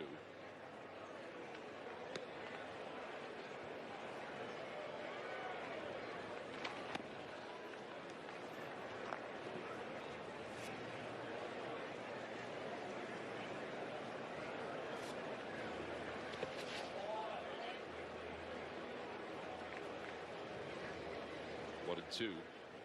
You see that wire coming down. I said, well, how come JT doesn't have the wire? He said he does have it, but it's just tucked into his helmet. He doesn't like it hanging down like that one.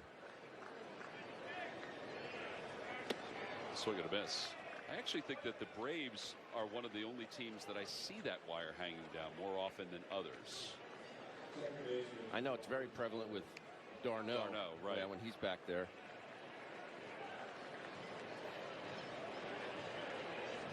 Here's Robert Moore, who we saw the other day.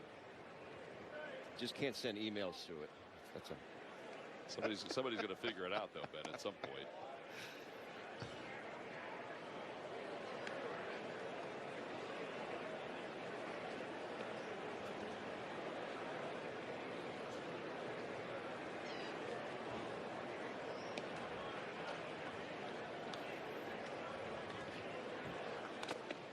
swing and a foul. Robert Moore's second-round pick by the Brewers out of Arkansas.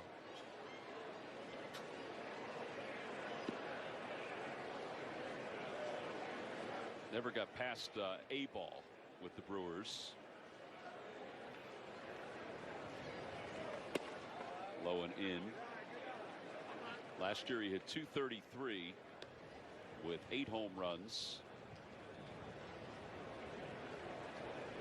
in high A in 123 games.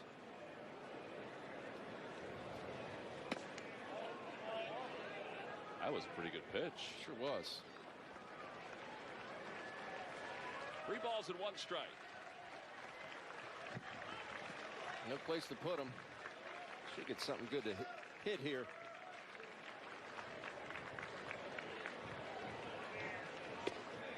An inside ball 4 that'll force it a run.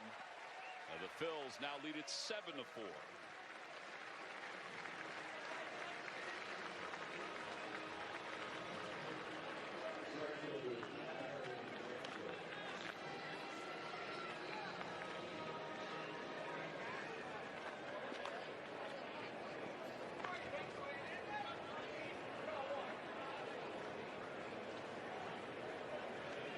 Phillies had Jonathan Hughes in 2021 and 22. He pitched in Jersey Shore.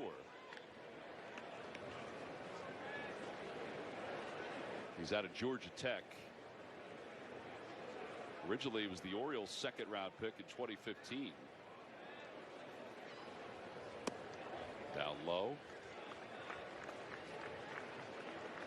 Ramblin' wreck. Ramblin' wreck.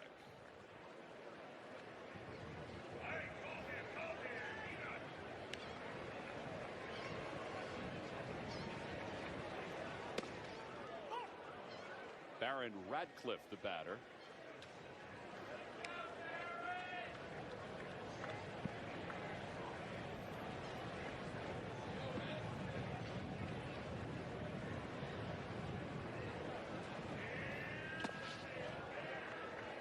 I don't know if that got a piece of him or not. Heck of a play.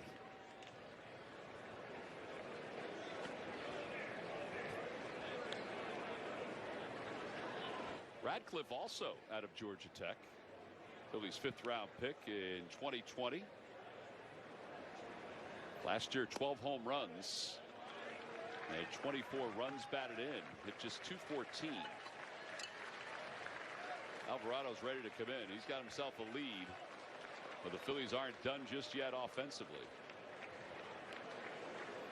He looks very worried about the outing.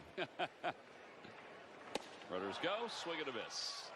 Now the inning is over. The Phillies sent 8 men to the plate in the inning. They get 2 runs. We'll head to the 7th. 7-4 fills up.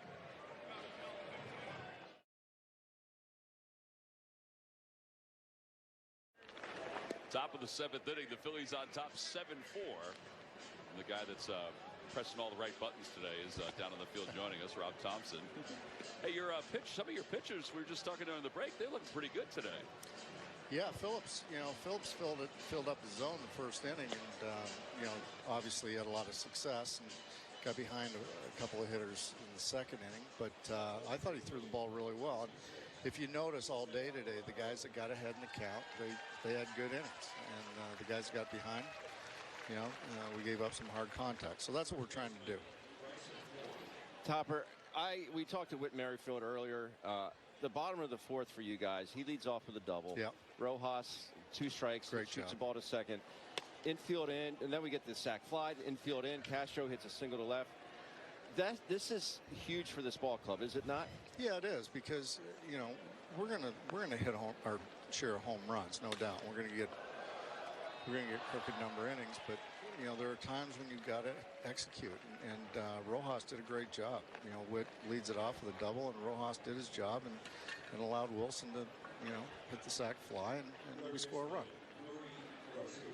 Yeah, it was nice to see. Whit was even talking about it, how that's part of what there's certain times where you have to do that kind of stuff because you're not always going to hit the 3-run home run. Absolutely, and when you face tough pitching like like these guys have, you've got to sometimes come up with that type of stuff. Well, here's Garcia, and Alvarado delivers one. It's hit foul, and it's no balls and 1 strike. I forgot all about this, but how is Edmundo doing? I know he was a late scratch today. Good. He went over to the minor league side to get some live ABs yesterday, and he got hit in the foot. He's fine. Okay. I think he'll play tomorrow. He'll either DH or play short tomorrow. You know, maybe we DH Trey because he's going to get 3 in a row here. So, yeah, but he's fine. You got to like what you saw out of Alec Bohm and JT today, huh? Yeah, really. I mean, their first outings, and Harper too. Harper had a good first at bat, and you know, Schwarb got a base hit, which was nice to see. So, yeah, those guys come along just fine. That's a nasty pitch right there. Yeah. So 1 out here in the 7th inning. All right, we mentioned Rojas. Elite defense. Yeah. And you saw that. I mean, that was not an easy play he made in left center field with the wind, with everything. Elite defense. I mean, it's just impressive to watch him run the outfield. Yeah, it really is, and he works at it. You know, he really works on his jumps and his reads and his routes during BP, and that's the best time to do it. It's the most game-like you're going to get. He's really disciplined at it, and that's why he's so good. Plus, he's got really good instincts, and you know, he just does a great job out there. I really want to know what Schwarber said to him after he ran by him after that. It was because the body language was very entertaining. Ball's hit foul. We just showed a replay of it. I mean, from our vantage point, we were up a little higher than you, but he was shaded in right center, and he caught that ball in stride like it was nothing. Like it was nothing. Off the bat, I'm thinking that's extra bases. Uh-oh, here we go. Yeah. And he just run it. It was like a cheetah out there. Yeah, his routes are so efficient. They really are, and he can run. So that you know, that makes for a really good defender. Yeah, it sure does. All right, so we're watching games here and on the road. What are we missing? Anything that you've been really happy with, even away from the game, that you've watched, even on the backfields, on the half field, stuff like that? Well, I think we're really paying attention on our small game. A lot of guys are getting a lot of work on you know, bunting, sacrifice bunting, base hit bunting, and after Rojas moved the runner there. Moved Merrifield in the 4th inning. I called him over and I said, you know, there's a situation where you may want to bunt left-hander on the mound. Just look where the first baseman's playing. You can push. You can do anything you want. Just make sure you get him to third base. And I told him, you know, at the start of camp that we're going to work on a small game, and I'm going to give him the first 3 games. This is his 3rd game, where all I want him to do is get his timing down and concentrate on swinging the bat, work on the mechanics that he's getting from Kevin, and then we'll start bunting. So if that was the 4th game, he probably would have pushed and moved the runner that way. Yeah, that's cool. That's cool. We're going to let you go real quick, though. How are Phil Sheridan's kids doing as the Bat Boys? They're outstanding. Great hustle. Good kids. You know, they do a great job. All right. Hey, thanks, Rob. Thanks, Robert. Thanks. We'll see you. Rob Thompson, our guest. We'll step aside. Time to stretch, Ben. Phillies are on top 7-4.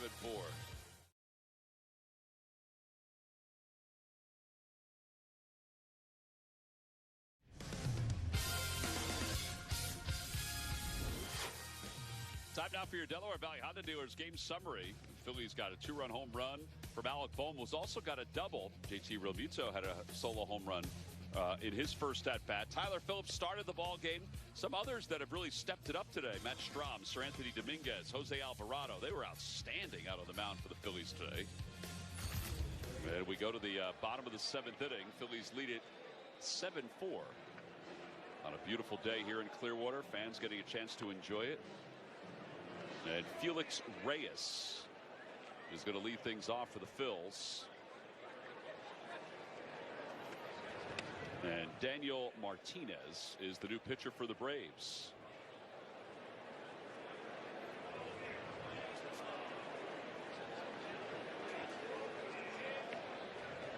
There's Martinez's numbers from last year. Reyes is 22 years old. He's from the Dominican Republic.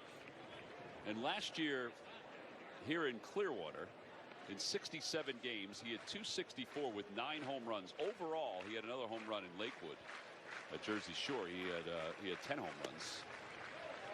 But he was part of that Clearwater team that just smoked everybody in the first half of the season. Phillies have some young talent on the lower levels. And that's something that they've made a concerted effort to do, is develop these guys.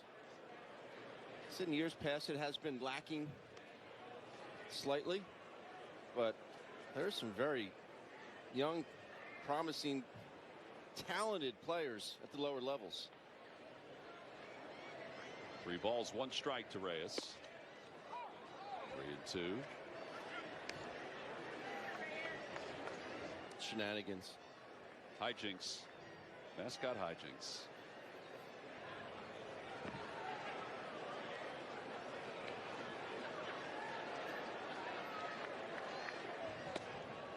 Outside, ball 4, so Reyes draws a walk. I don't think this is going to go over well, whatever it is. Oh, this is nice. Just giving her a better seat.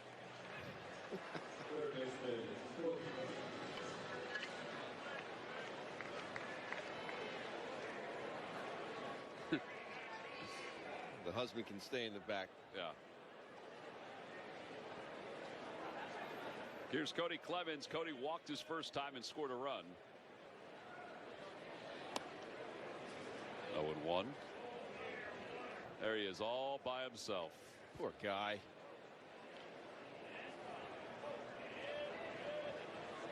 He's looking down thinking, man, those are good seats. Although not really a bad seat in the house here.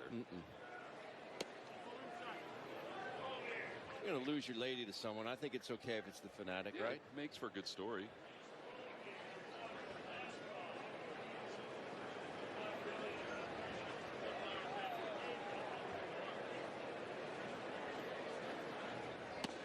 In there for a strike. 1-2. Cody got a new number this year. Wearing number 2.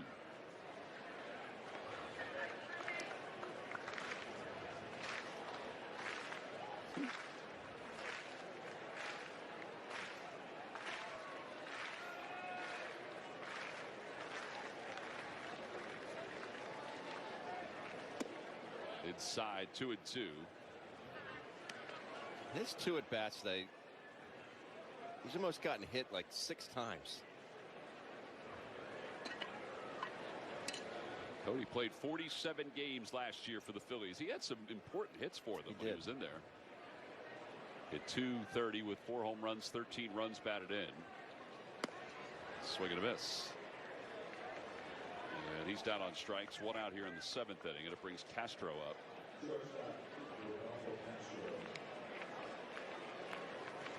Still paying attention to the game.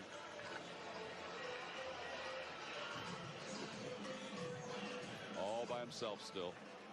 Wondering when he's going to get invited. I don't think he's going to get that invite. I don't think he is either.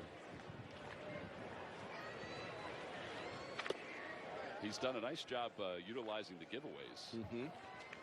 Father's Day shirt, the hat. Castro had a single from the right side of the plate his first at bat.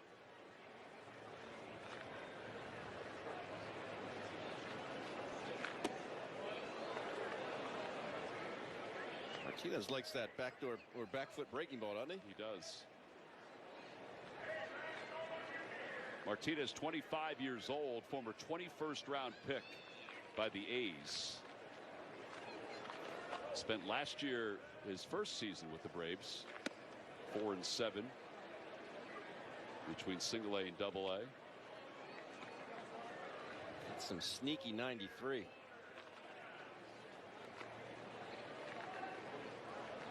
Hides it well.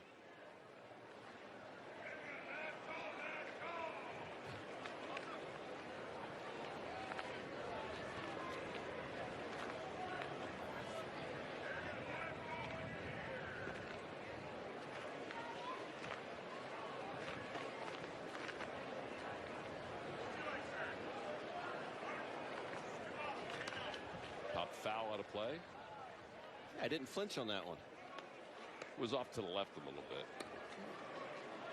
Usually that doesn't matter.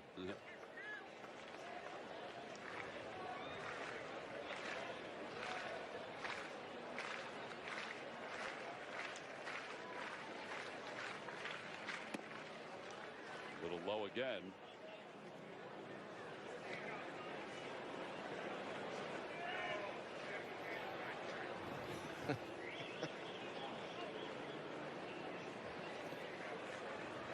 Uh-oh. She's leaving. What? Out to short left. I don't think that was read properly, but the recovery was there. That was a heck of a catch by Milligan.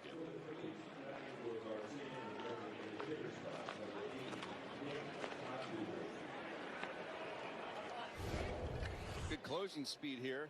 The Braves left fielder. Castro is going to sneak another knock in. Wasn't the most efficient route to the baseball, but he gets the job done. Here's Nick Podkul. Phillies picked him up before last year. He was out of the Blue Jays organization. He was having a really nice start to the season last year. He had 14 home runs in 53 minor league games before he was hit in the face with a pitch and suffered some fractured bones in his face. And this is just his first few weeks back playing some organized baseball since that injury. It was nasty. To the point where some folks thought, you know, he may be done because of that. I mean, that's have the courage just to get back in the box again. Life-changing experience, that's for sure.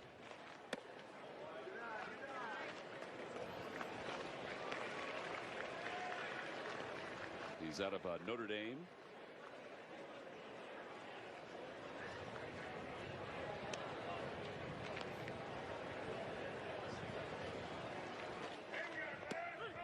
And a called strike 3. So he's down looking on strikes to wrap up this 7th inning. No runs, no hits. One man left. We're moving to the 8th inning. Somebody moved back to her seat and rejoined her hubby.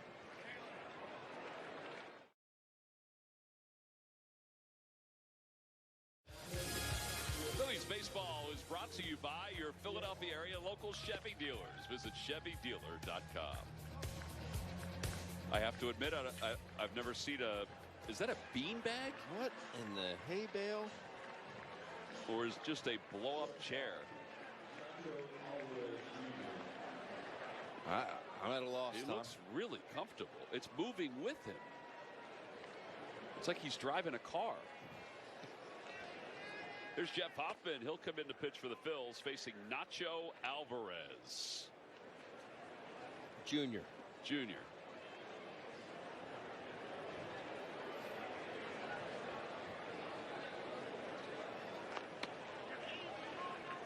Hoffman threw a couple of nasty pitches there.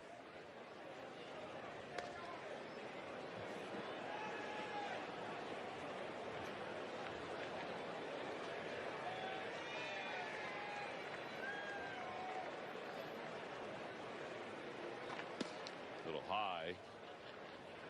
Ignacio Nacho Alvarez, 5th round pick by the Braves out of Riverside City College in 2022. Last year he had 7 home runs in A-ball.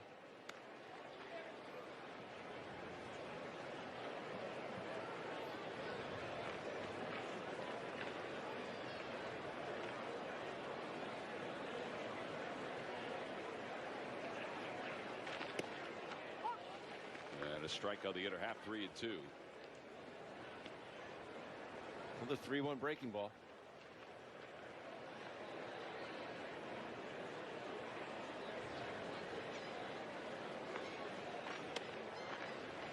There's ball 4, so Alvarez walks.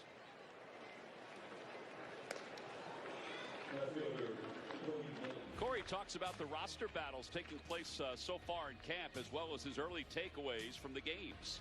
Stay informed about the Phils with the latest Phillies Talk podcast presented by Team Toyota. That is the 3rd walk issued by Phillies pitching today. Here's Cody Milligan. He flinched.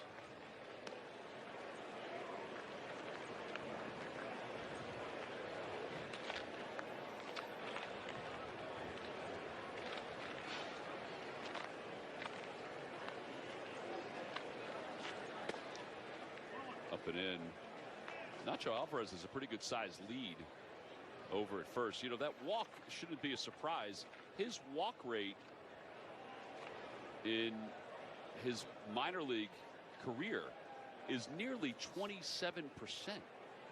That's wow. A heck of a walk rate. It is. Inside.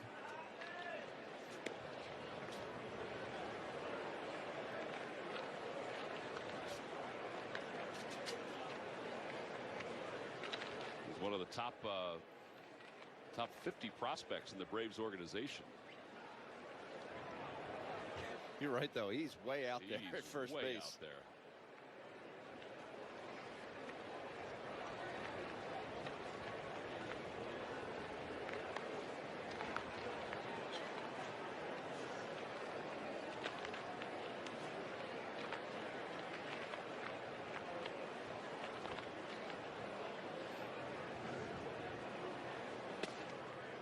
Inside, it's 3-1.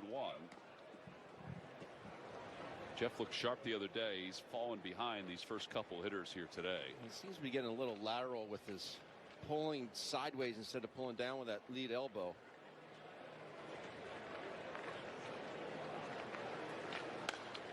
Fouled back. It's 3-2. If our lead elbow starts to go sideways, east to west, then sometimes we end up pulling the baseball a little bit longer, holding on to it and missing glove side. So it subtly takes you with it, basically.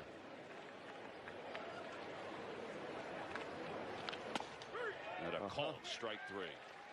That at 95 miles an hour.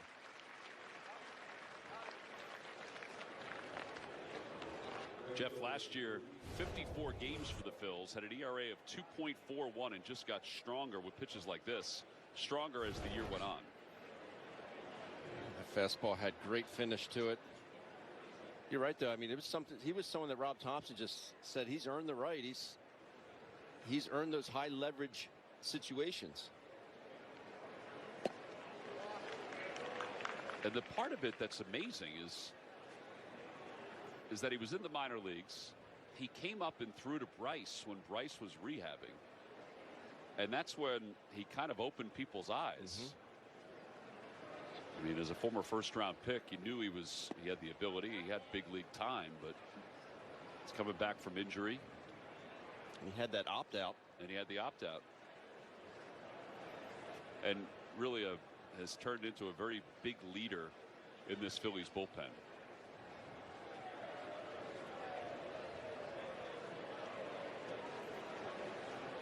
Luis Liberato. Solid numbers last year in AAA.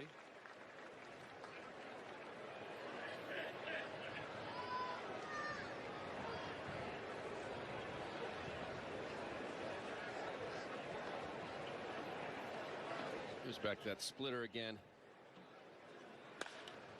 Down the left field line, slicing out of play.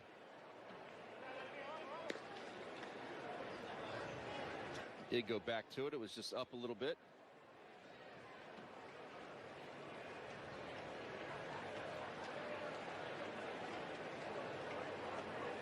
She's in the right place at the right time. The ball on the ground here. Popped way up there. And out of play.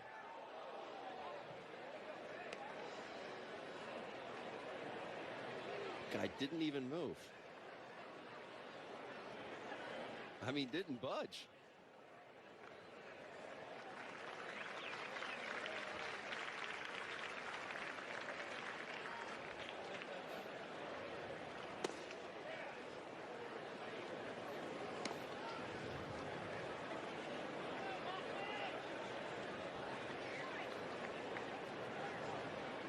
Pitch count getting up there for Hoffman.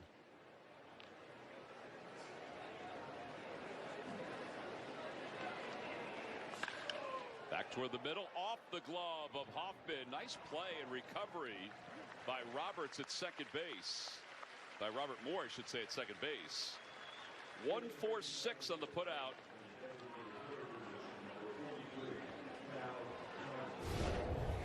I think if this ball gets through, take a look here. I think it goes into center field. It probably does go into center field. They're at redirect and the little shovel pass. Wise of catcher not to throw it. Here's Cal Conley, who last year in Double-A hit .219 with 3 home runs. And he takes low. It's 1 ball and no strikes. Conley out of Texas Tech.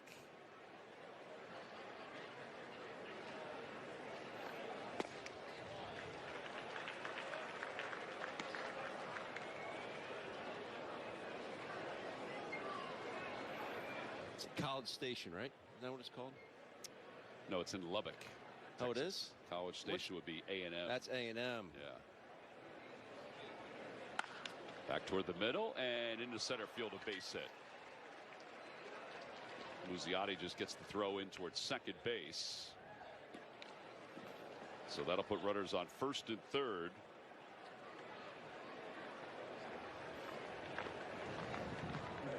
With 2 men down. And Sebastian Rivero will be the batter. I think that's going to be it for Hoffman. Rob Thompson's heading out, so he's got Christian Hernandez warming up in the bullpen for the Phils. Just wasn't as crisp as he was the other day. Nope. It happens. See if they can get through this inning without allowing a run. They'll turn to Hernandez to try to finish it up and get the last out.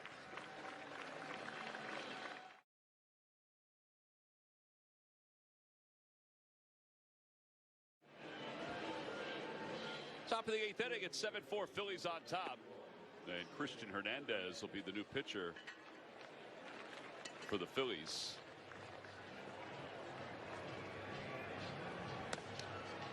He's one of the youngsters the Phillies added to the roster today. Last year in Reading at 3.66 ERA.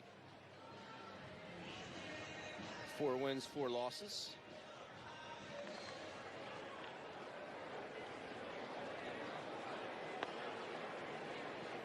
.51 innings pitched, 51 2/3. 66 strikeouts. Yeah, he's a big guy. Runner goes. Pitch is taken for a strike. Throw to second base is not in time. And now coming home, the throw comes toward the plate. The throw back to third. And Cody Clemens applies the tag. I don't think Liberato was doing the proper baseball fundamentals. No, that's how you draw it up. We'll take a look at it when we get back.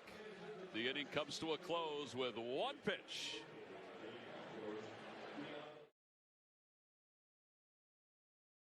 Won a Gold Glove in college at Arkansas, and I think you saw some of his abilities with his hands on this throw to second base. How about the throw by Roberts? It's a hose. But you're right. See him not blocking the bag. His leg was on top of the bag. And Roberts gets a quick release to Clemens at third base. Goes down as 2-4-2-5. Your basic inning-ending caught stealing. Yeah, Liberato, I don't think he didn't read that properly. No. Here's Simone Muzziotti, who will lead things off for the Phillies. Popped out the third base in his first at bat. It'll be Muzziotti, then Roberts, the catcher. Here in the home 8th inning, the Phillies up 7-4. To the left side. Garcia's got it. And just in time to get Muzziotti. That was pretty close. I thought he beat it.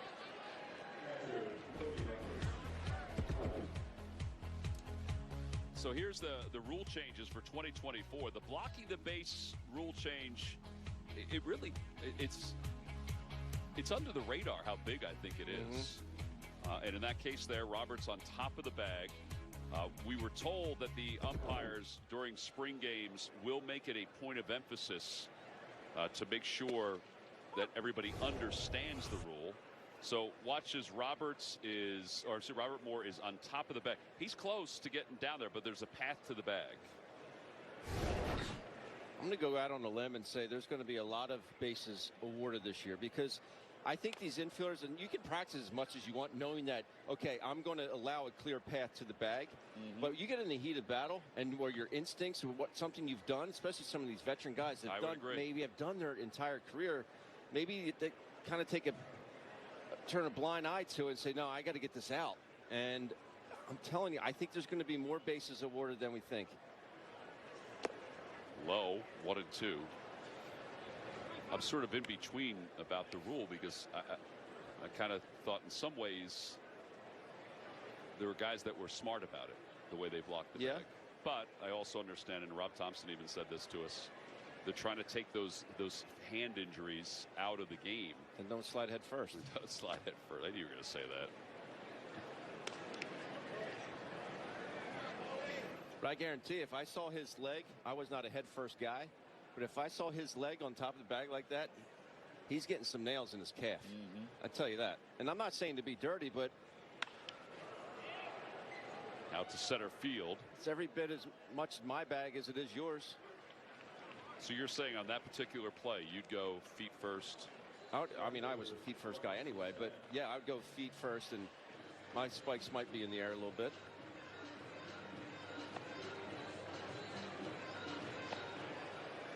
Marcus Lee Sang is up for the second time. He struck out his first time up. Whacks that foul. By the way, watched Mick Abel throw a bullpen session today on the adjacent half field, and he looked good. His breaking ball looked unbelievable. It was good the other day. Hooked foul down the right field line.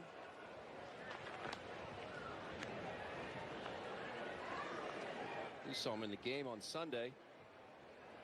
He looked very sharp.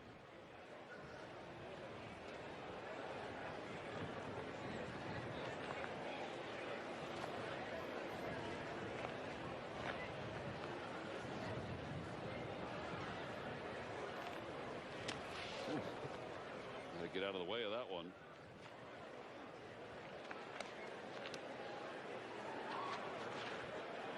Not allowed to do that. Can't do that anymore. And Bryson was excellent at it. He really was. Chase Utley was excellent at it. Yeah, Chase I thought was the best at it. And a called strike three. Marcus Lee Sang down looking. Phillies go down 1-2-3 here in the 8th inning. We're on to the 9th. Austin Bryce is going to try to finish it up for the Phils.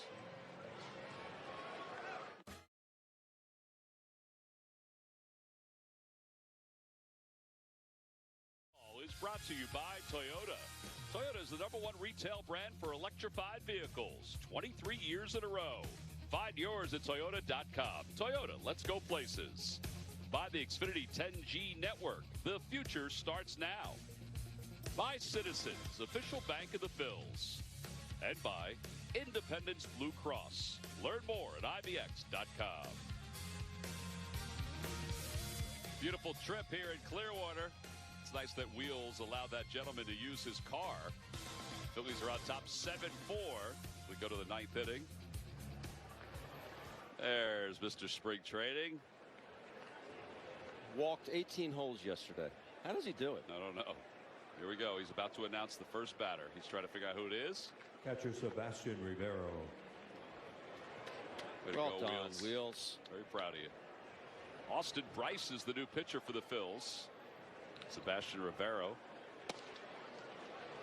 is the batter.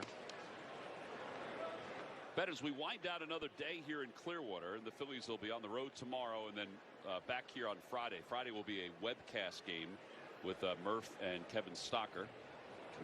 Go to Phillies.com and listen to it.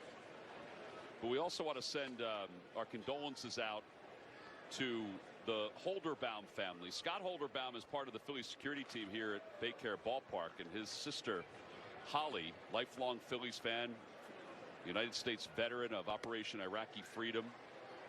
She passed away, and we want to let the entire Holderbaum family know that we're thinking of her, thinking of them during this very difficult time. Big time Phillies fans. Bryce delivers high. And Rivero draws the walk to start this 9th inning. And here's Bryson Horn. So Christian Hernandez got loose. Yep. Ready to go and threw one pitch in the last inning. Got it out, though. He got it out. Can't take that away from him.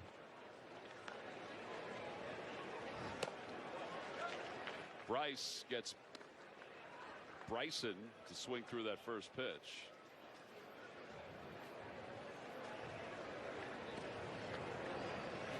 Ooh.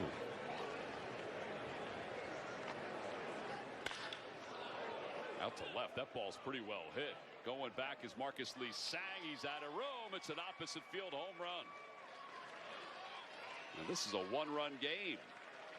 And Horn, who had 7 home runs last year, hits a spring training home run here.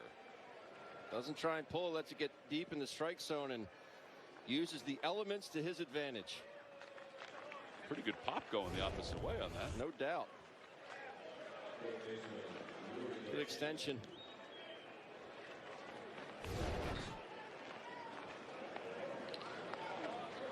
Leury Garcia.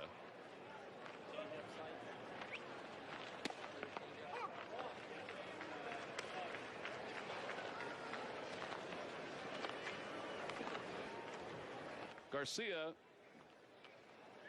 formerly of the White Sox organization.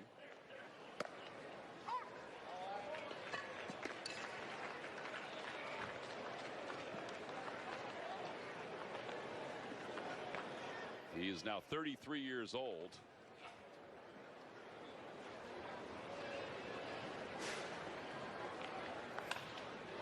That's down the left field line, not too deep. Marcus Lee Sang on the run. He's not going to be able to get there. Didn't hang up there long enough. He and Cody Clemens both gave it a look.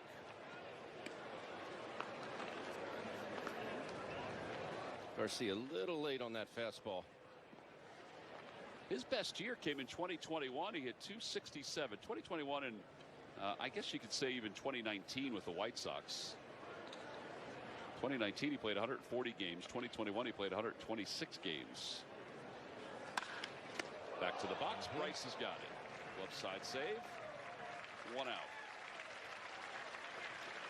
They do it every day. Pitcher's fielding practice. Well, here is Luke Waddell.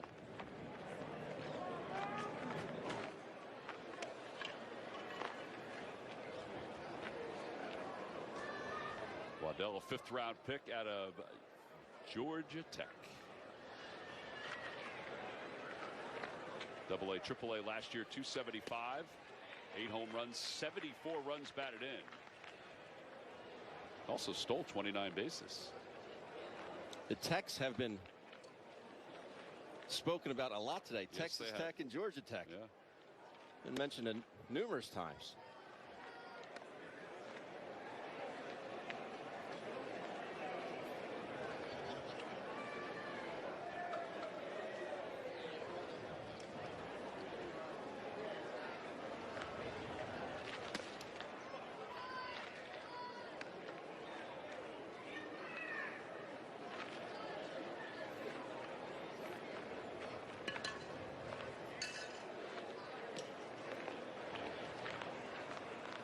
Two balls, 1 strike.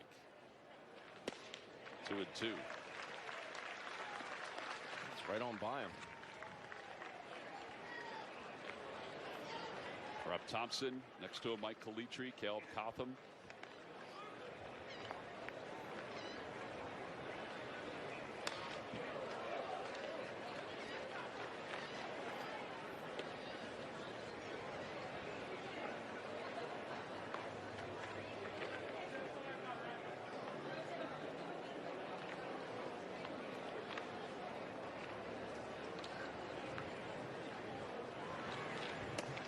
Yes, he did.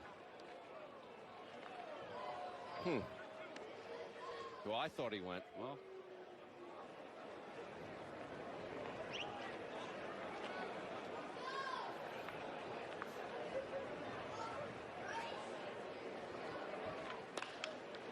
that's hooked into right field, a base hit. Waddell is aboard. It's a 1-out single here in the 9th inning. So the tying run is at first. And J.P. Martinez will be the batter.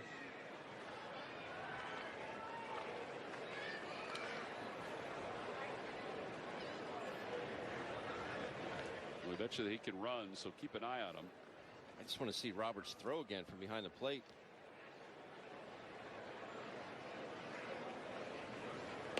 He bunts. Martinez does. Roberts will get a chance to throw low, and it's off the glove of Reyes. And now runners at first and second. Wasn't going to get him anyway with that throw. That was a perfectly executed bunt by Martinez.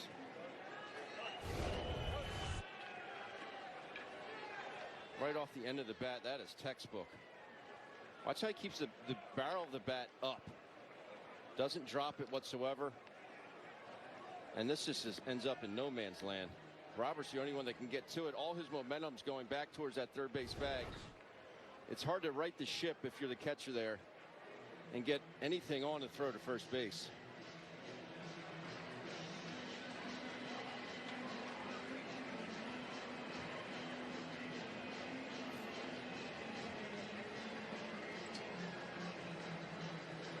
By the way, Saturday we're back at it.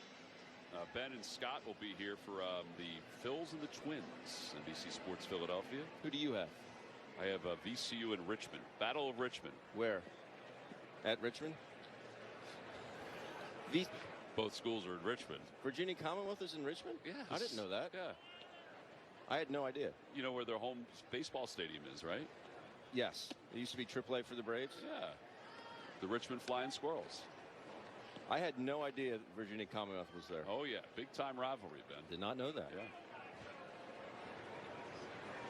1 ball and no strikes to Nacho Alvarez. 1-1.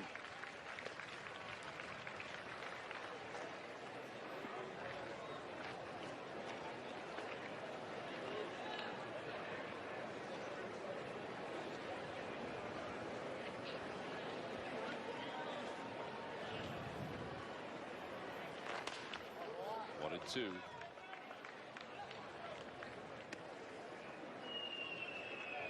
That's a tough area for traffic, Richmond. It is a tough area. Just north of it is tough. Catch it at the wrong time. It is not fun on 95. You do that often? Every now and again. 2-2. Was it when you go down and visit VCU? Well, how was I supposed to know it was at Richmond? Not up on my college locations. 2 balls, 2 strikes to Alvarez. And it's high, 3-2. I recently did it this summer on the way back from Cary, North Carolina. And we caught it at a good time. We didn't have to wait in traffic too long. Yes. Inside, ball 4. And that'll load the bases up. We got a little tight situation going on here. Phillies do have bullpen action.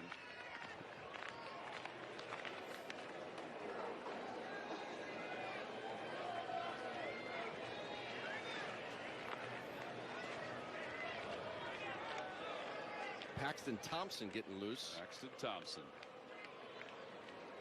Here's Cody Milligan. Hits one back to the middle off the glove of Bryce. They'll get the out at first, but this game is tied up at 7. Milligan hit that one right on the nose. That deflects right off the shoe of Bryce. Oh, was it a shoe? I believe it was. He says he's okay. 1-5-3. Take a look here. Yeah, you're right. The only play that Clemens had, I believe it's off his left foot. Yep. The only play Clemens had was to first base. All right, so the Phils have allowed 3 runs this inning. 2-run home run, and now a ground out. And the Braves have runners at second and third with 2 men down, and Luis Liberato is the batter.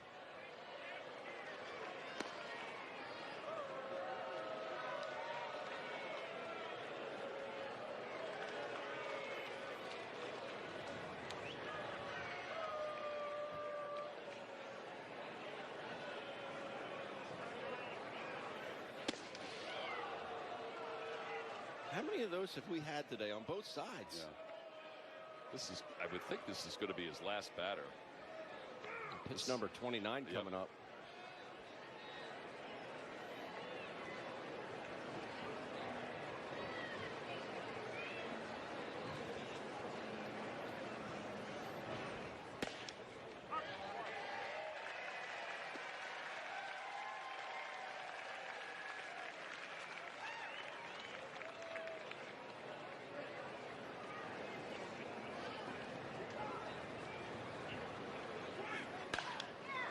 Fouled away, and now it's full.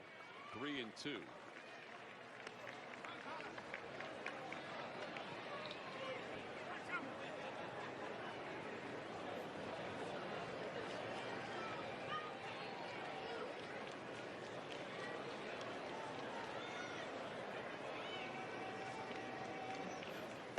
Swing and a miss. He got him. The inning is over. 8 men come to the plate in the inning for the Braves. They tie it up. They get 3 runs. On to the bottom of the 9th inning.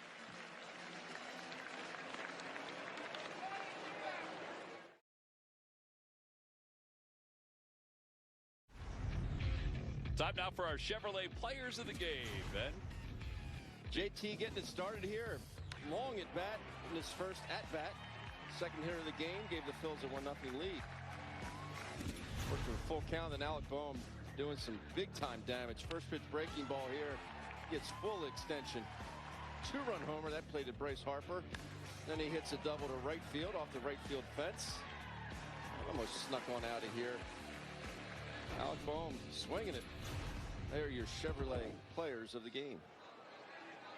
All right, so we're tied up at 7. Austin Bryce said that he was okay after that ball went off his foot. Munoz will take over out on the mounds for the Braves. Roddery Munoz, 23 years old, from the Dominican Republic. Robert Moore will lead it off for the Phils. Munoz last year pitched on 4 levels. There's a topper out to second base, and one away. By the way, this is going to be the last half inning. We think, only because this, right? This is the signal, universal signal. There was a wave. Walt, you good? Yep, I'm good, Topper. A double Fonzie from Rob Thompson. Here's Baron Radcliffe. Those Munoz's numbers, they were pretty good in single A. They're shading him up the middle. Wow. That's the easiest 98 I've ever seen. 2 outs. Walt Weiss managing today for Brian Snitker. Guy's been under the weather. We hope he feels better.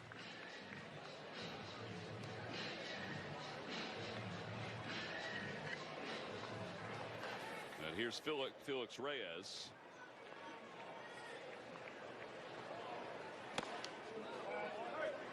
He was trying to end that in one swing.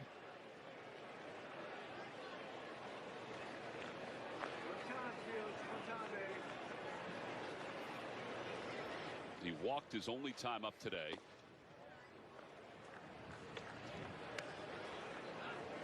Anyway, 4 different teams last year for Munoz.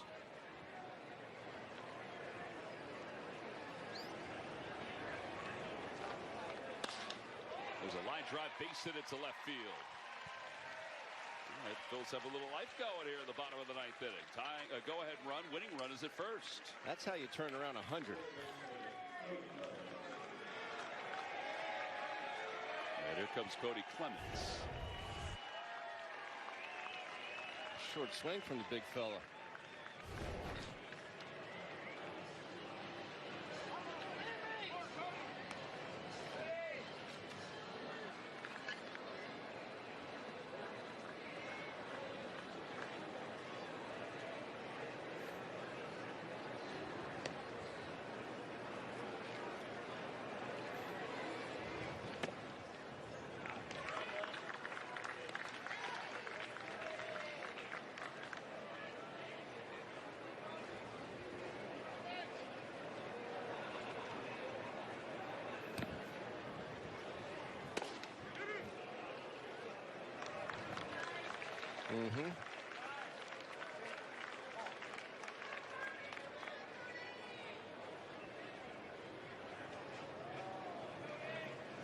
Yeah, ball in the gap, end this baby.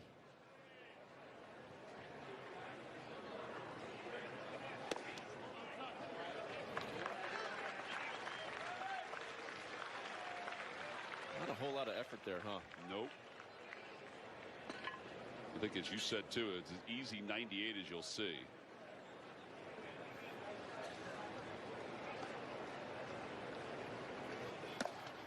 And ball 4. That'll put 2 runners on. Rodolfo Castro will be coming up.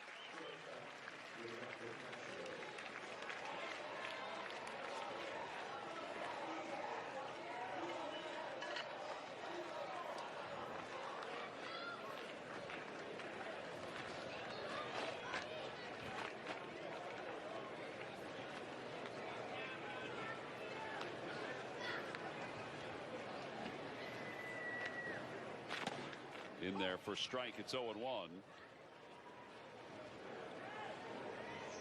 That's a slider, changeup, 93. It looked like it had a whole lot of movement on it.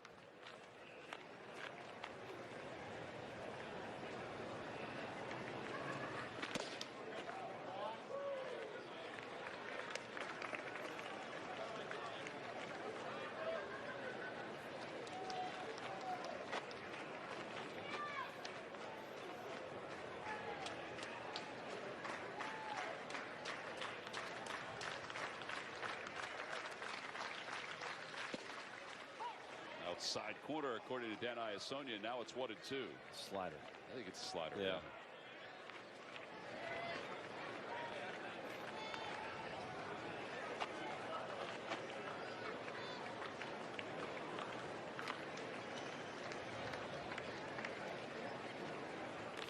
Swing and a miss.